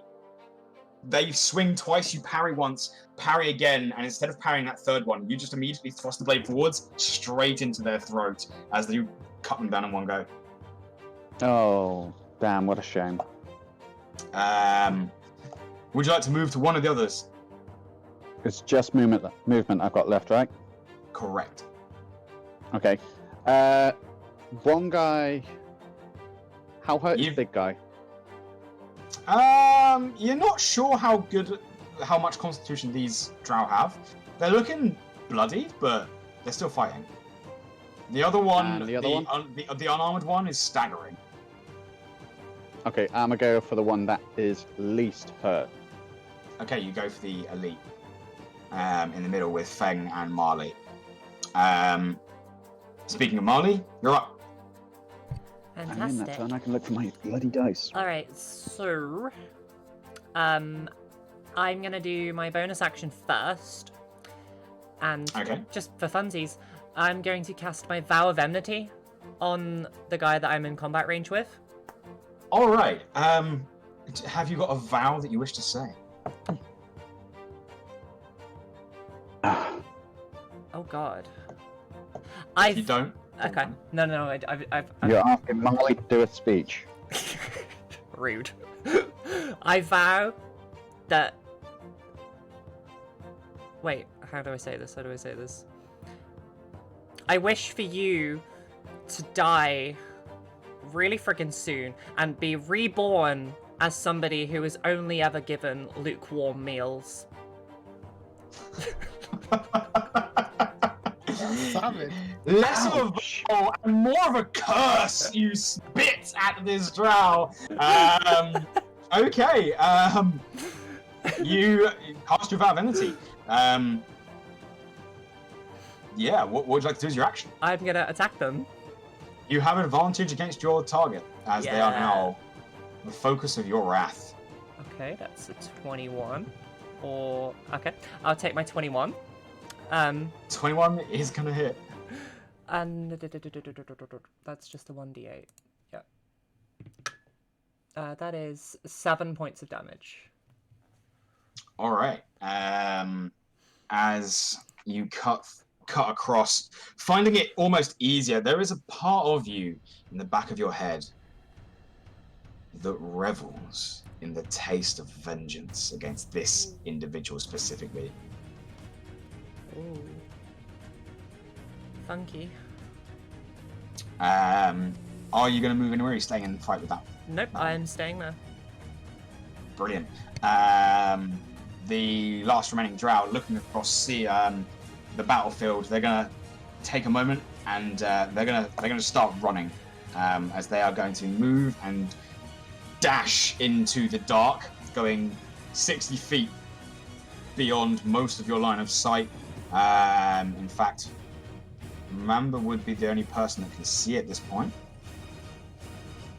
No, because you guys have exactly 60. Can Saz, Mamba, and Marle make me perception checks? As you guys are in melee combat. I don't see shit. You don't. You see them dart off, and that is it. Perception? Mm-hmm. 17. It'll be. I will say this is in dark vision. You relying on your dark vision. It is at disadvantage. Yeah. Bastard. Having your dark vision allows you to make the check, but it's still hard to see. Okay. In that case, I got an 8. Okay, I'm happy with that. So I got an 8 from Marle. 18 advantage. 18 from Saz, and 10. As you guys watch, this figure darts off 60 feet and vanishes behind some rocks. Were they in combat range with me? Not this one. This is the unarmored one on the opposite side. The elite is still fighting you. Fair enough. Yeah, they dart off roughly 60 feet away from you guys and vanish into the darkness. As they roll a 19 on their check. That is going to bring us to Feng. Your turn, mate. Can I see anyone now? Yeah, the armored drow in front of you. Oh, is that the one that lit up? That's the one that is. Yeah, that's the one with the torch. Cool. The one that hit you. The one that you Cool. blocked. Cool. I'm gonna look at him and go, ha, my turn. And then I'm just gonna lamp him one with a hammer. Alright. Saying your favourite catchphrase. Feng, make your attack roll here. You are still poisoned, so you're at disadvantage. However, that is now cancelled out because of being on Nuki, so it's flat. Just flat, yeah, cool. That's sweet. That is a dirty 20. Dirty 20. I'm very sorry. They're going to use their reaction to use their parry skill, and they're going to increase their AC to 21. And just just Action bounces. surge. I'm Bang. hitting him. I'm gonna hit Alright. him again. Go for it. Make another attack roll. Cool. That is a 16 plus 5. That's a 21. That's 21. 21 again. They don't. It's unlike shield. It doesn't maintain for the entire turn. They parried that one attack, and as they do, it leaves an opening. You strike down. Roll your damage for me. Make him taste those Yeah. lukewarm meals. That is That looks pretty tough. 9 points of damage. 9 points. Nice. He's still going. As you batter his parry, he parries the first one away, and then you just immediately strike again. He staggers back. He is marked. And he's marked. Nice. That is going to bring us back to the top. Mamba. How bad this guy look? He's bloodied. Okay. With poisoned arrow again against this guy. All right, make another attack roll for me.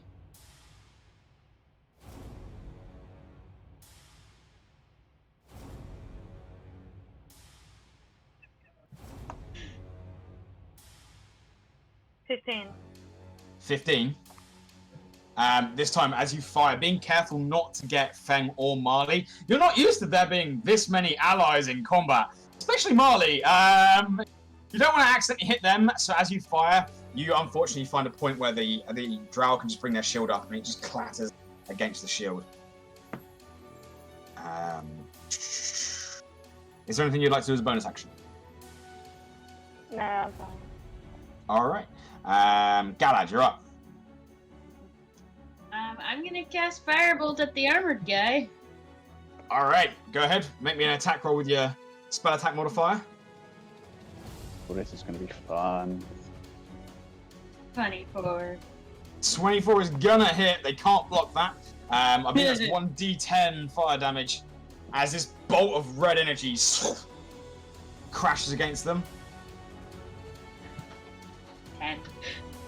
10 points. The fire erupts across the front of them. They're starting to stagger now. Are you going to stay where you are back at the back? Yes, I'm gonna stay where I am. All right, cool. It is their turn. They're going to make one attack against Marle and one attack against Feng here.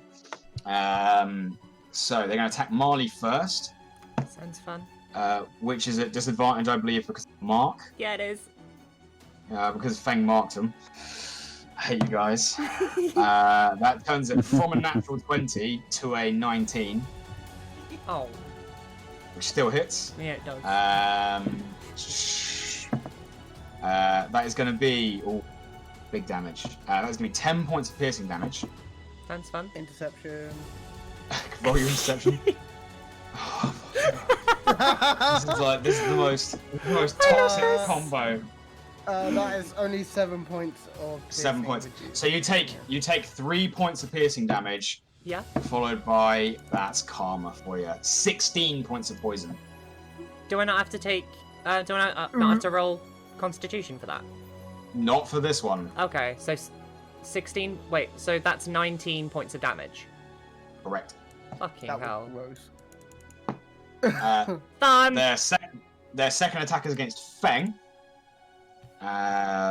Please don't hit, please don't hit, please don't hit, please don't hit. I will say that someone has a feat here that they can use to complete this toxic combo of the two of you stood next to each other. I do. What do I do? What's the feat? I'm going to let you work it out. This is currently going to be a natural 20 to hit. Go! Sentinel! Go! Wait, You'll be fine. I've been reading that the whole time. I'm gonna use Sentinel or something. I don't know what I'm doing. Okay, so Sentinel uses your reaction to immediately attack the enemy that is attacking your friend within 5 feet of you before their attack roll. So you get one free attack against this guy. Sweet. Okay, I'll take that. Which completes this toxic combo of if I attack either of you and you're stood next to each other, the other person of you hits them. You could always attack Yeah, I've me, got just bonus action, saying. smack him next. Oh, I forgot Saz was there. Oh, I love Rob. Yeah. It's okay. Yeah, It isn't. So far, it is a natural 20 against Feng. Okay. Yeah, it's stock. Sorry. Right. You have advantage in the attack roll because they are your target of Valven, which is I know. incredibly helpful. 23. 23 hits, and they can't parry that either. No. And because that boy just did so much damage to me, I'm going to smite him so hard in the face. How many Could spells? have attacked me. I have saying. one spell slot left, I think. This is your last spell slot. No, it's not actually. No, I've got two left, I think. No, because I cast Nice. Heroism. Sorry, I have one left. This is my last one. Yeah, well, this is your last spell Yeah. slot. So go ahead, roll 1d8 for the rapier plus 2d8 for the smite. Sweet. However, you are out of So spells. smite damage is 14, and then that is 6 plus 5, so that is 11. So that's, yeah, 11 plus 14. 20. And yeah, you do. As this blade comes swinging down towards Feng, you immediately dart in the way and just inverted slice and cut open their jugular.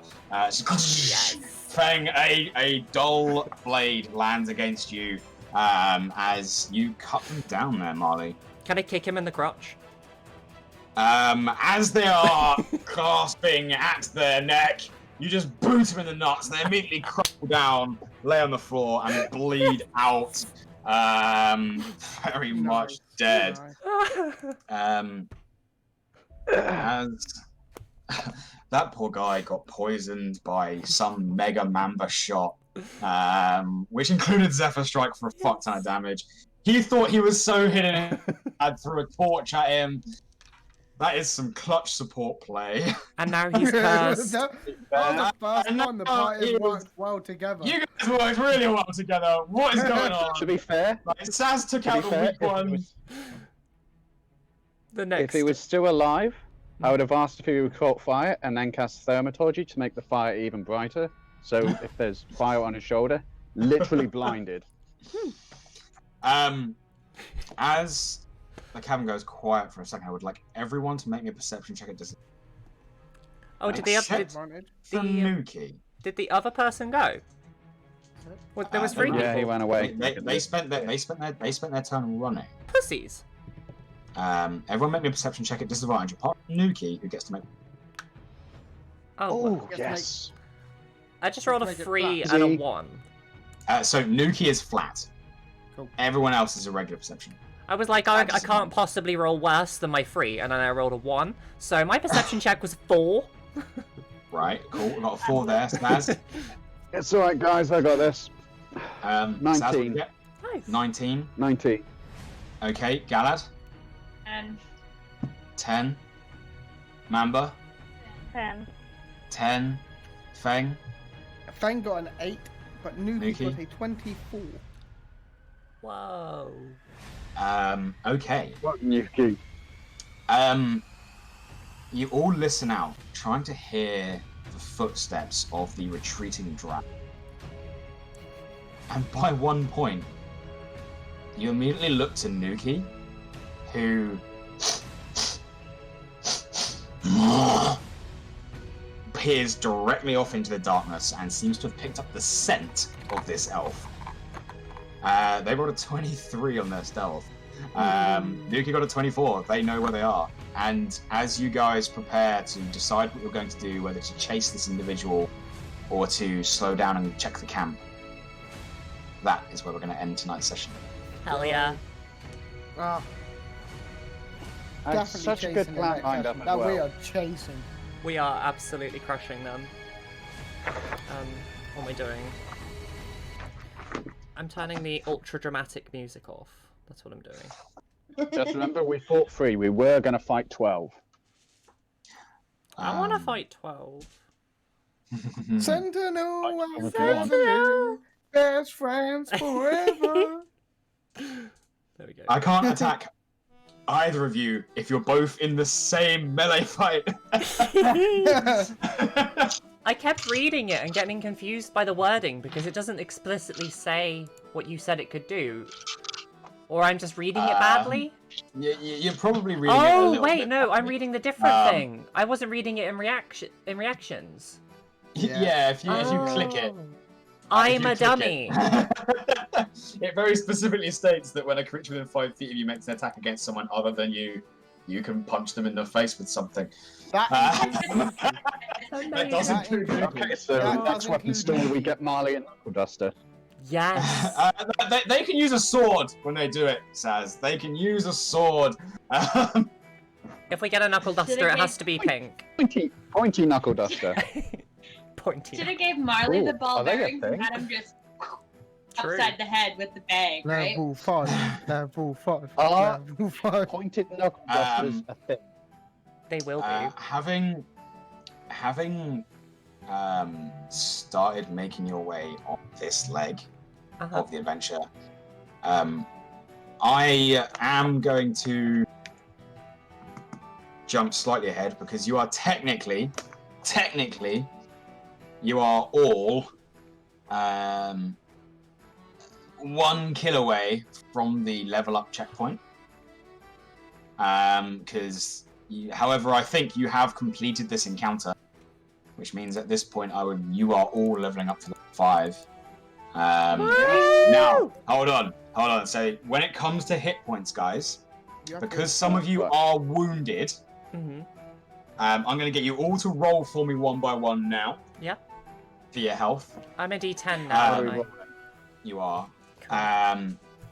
This adds to your maximum. Yeah. And adds to your current hit points, but you don't go back to full hit points if you've been hurt, okay? Okay. So, What am I rolling? it is a D6 for a wizard. Yeah. A D8. A D8 for a rogue. And the rest of you are D10s. I've just put all my dice away. Please be a good... If you roll a 1, you can re-roll it once. I got a full 6. Please be a good dice. Full 6, so add 6 to your hit points plus your constitution mod, which I believe Galadesis. I got a 6, and I'll add it when I do the level up. Yeah, cool. Remember to add your constitution mod. Add your constitution. This is one of my dice I haven't used before, so... I got 7! Every time you level up. Sweet. Okay, yeah, I'll take it. What'd you get? I got a 6. 6. I got 7. Got a 7. Remember to add your cons. D10, 10. It's D10 for a fighter, yeah. I rolled a 1. Reroll it. Rolled an 8 that time, so that's 8. Much better. Much better. And I can't remember how I wanted to do this. With Lukey. What did I decide? Want me to make a history check for you? Oh, I could do with one. Let me quickly make one in my head. Natural 1. I'm not very good at this. Oh shit! You forget everything from childhood until this very moment. I just walk away from the campaign, forgetting that I started one. Walker. And I just see what I've got for level 5. Ooh. Intrigue. It's fancy dancy. Fancy dancy. Okay, can you roll me a D10 for Nuki, please? Yes, I can. That is a 6. Okay.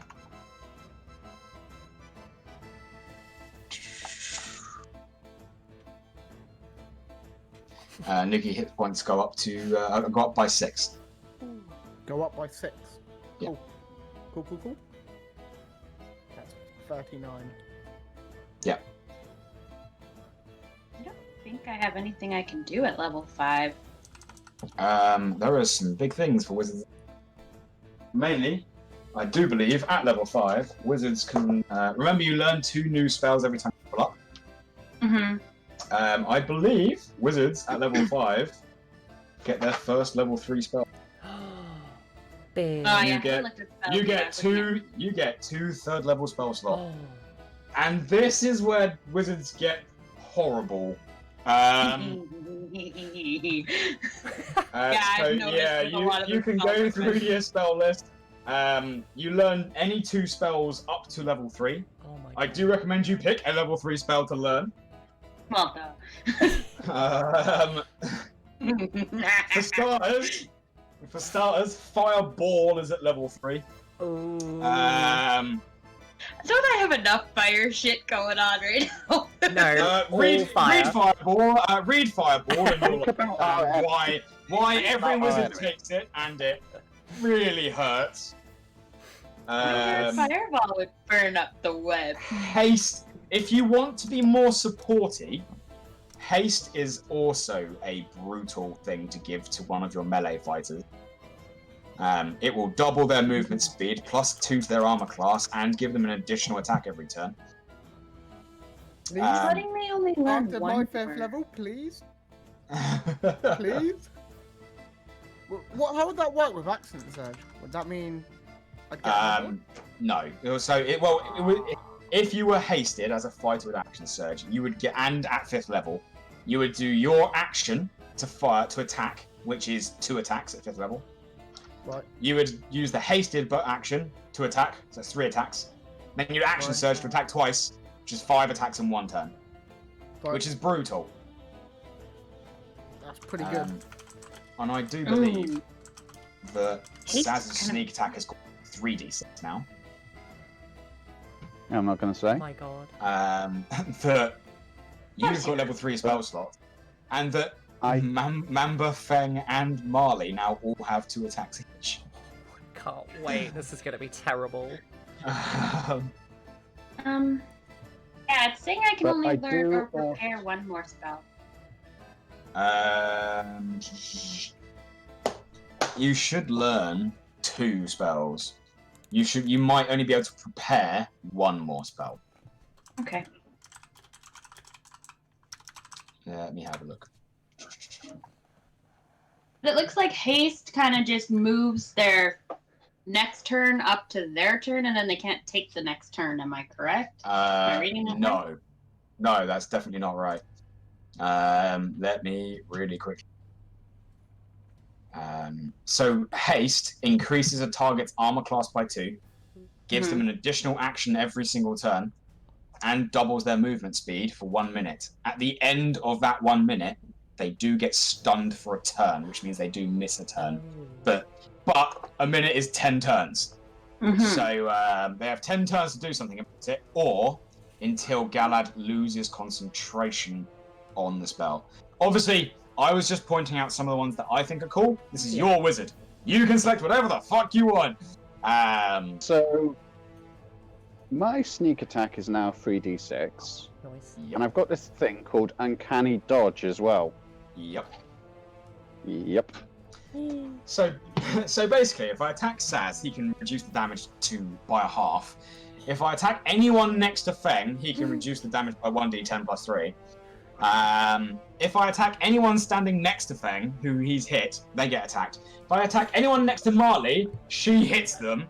If I don't attack any of them, I get shot to bits by a poison-arrowed huntress or blown to bits by a fireball caster mage.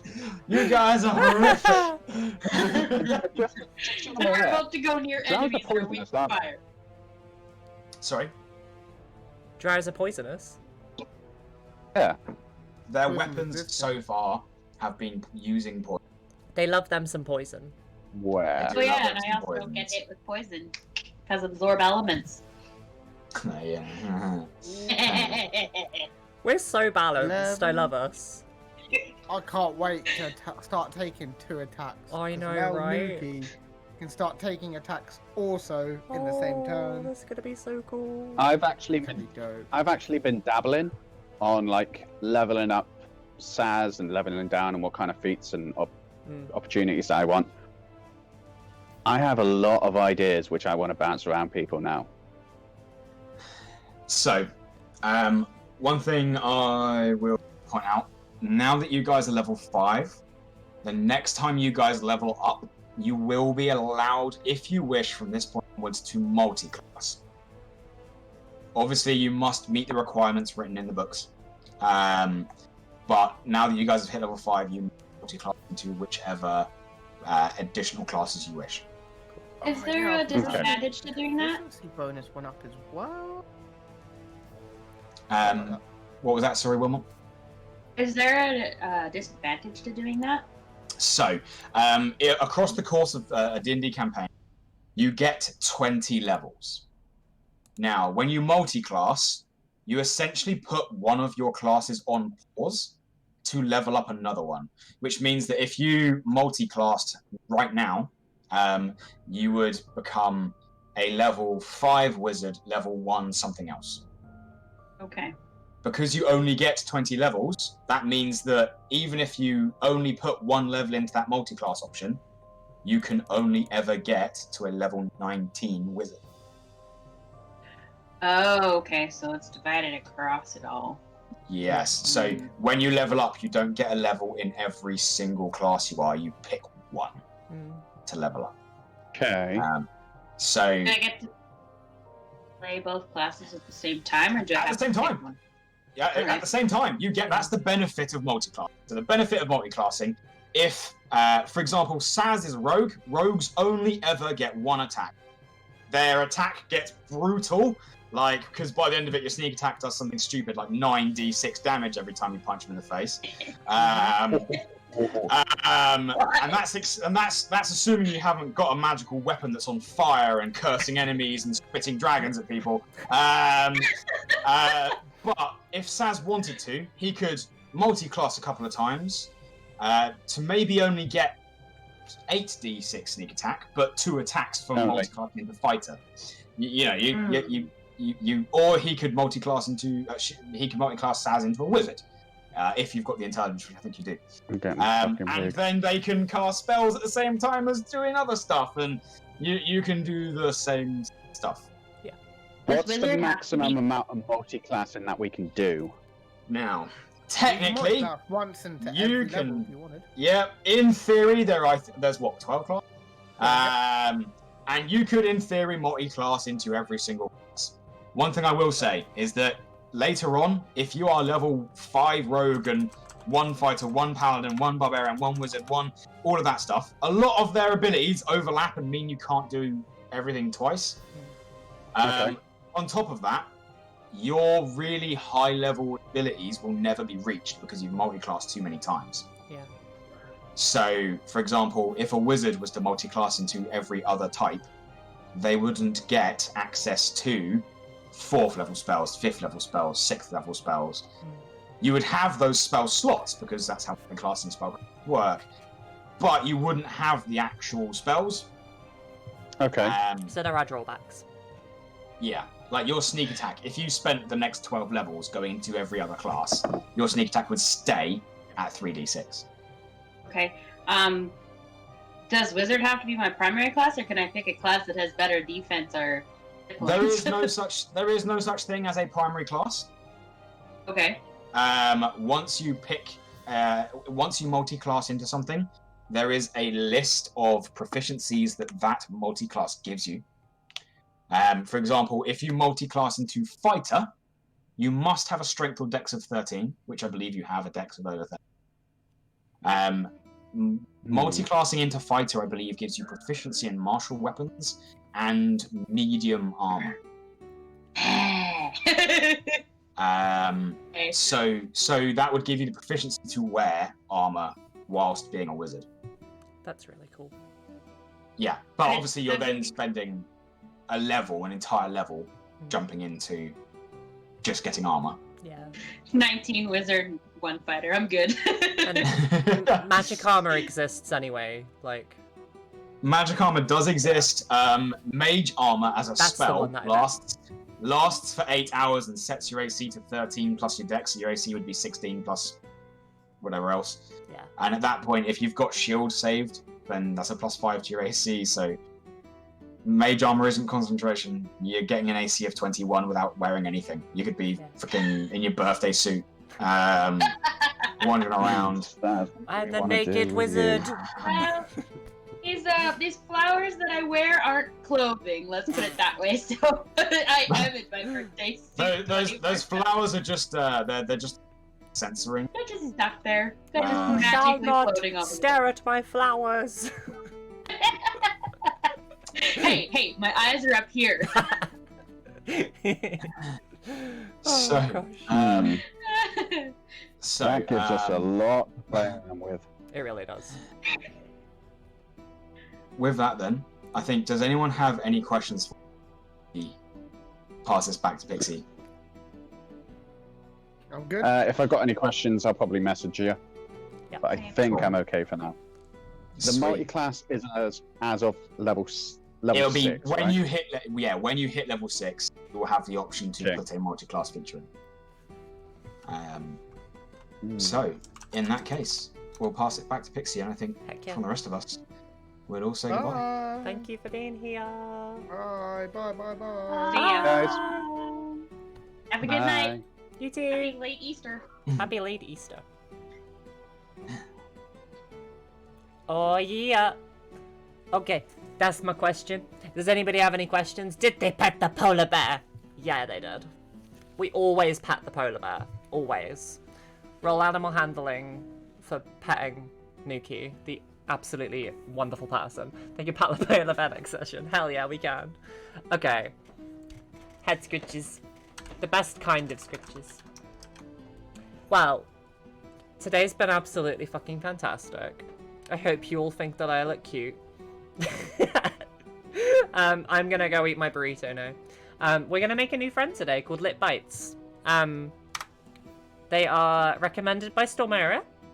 They're playing Overwatch, which is super cool. So I don't know about raid messages. Whatever's about raid messages. Just go and give Lit Bites some hype and some love, and tell them that they're cute. He mainly streams Overwatch and League. Oh, cool. Well, I like Overwatch here. Like, I mean, I've played League every now and then, so like I can jam. Right. Oh, thank you for being here, Angelus. I'm glad you enjoyed. I love you guys. Please go take care of yourselves. I'm back tomorrow. We're playing the rest of Fable. We're doing a bit of a challenge. It's super cool. Aren't you a Diva main? I am a Diva main, yeah. Right. Okay, so, I love you guys. See you later. And, oh, Mike was here. Hello. I'm going to say goodbye properly now. Okay.